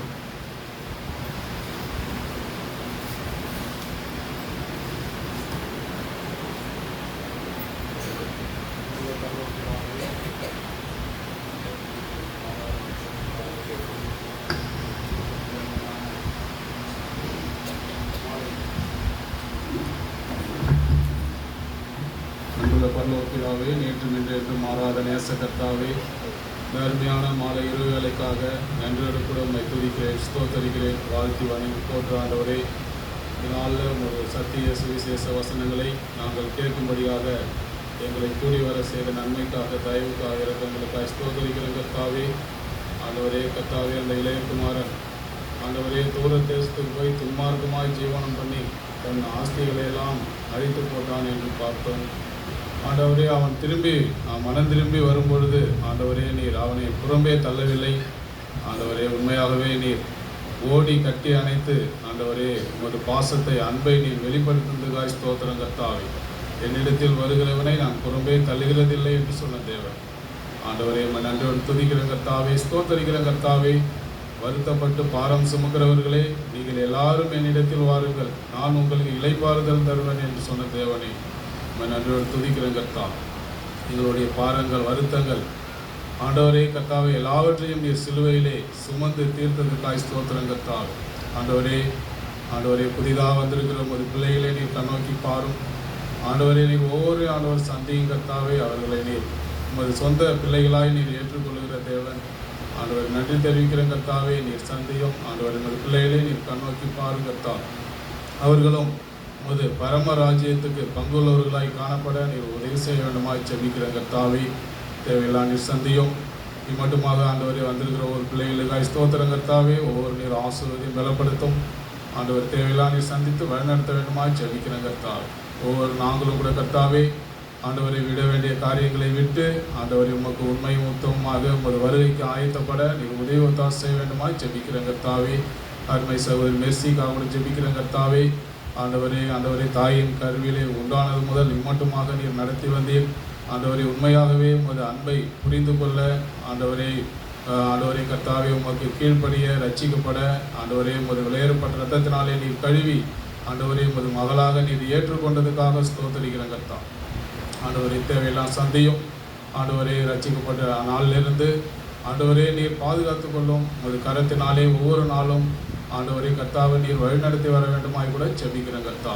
தேவையெல்லாம் நீர் சந்தியும். ஆண்டவரே, எல்லா துதிக்கும் கனத்துக்கும் மகிமைக்கும் நீர் ஒருவரே பாத்திரம் என்று சொல்லி இந்த விண்ணப்பத்தை ஆண்டவராக இயேசு கிறிஸ்துவின் வல்லமையுள்ள நாமத்தினாலே ஏறெடுக்கிறேன் பரலோக நல்ல பிதாவே.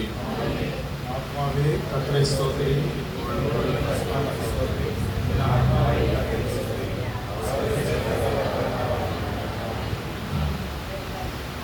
ரொம்ப நன்றி. விருதுல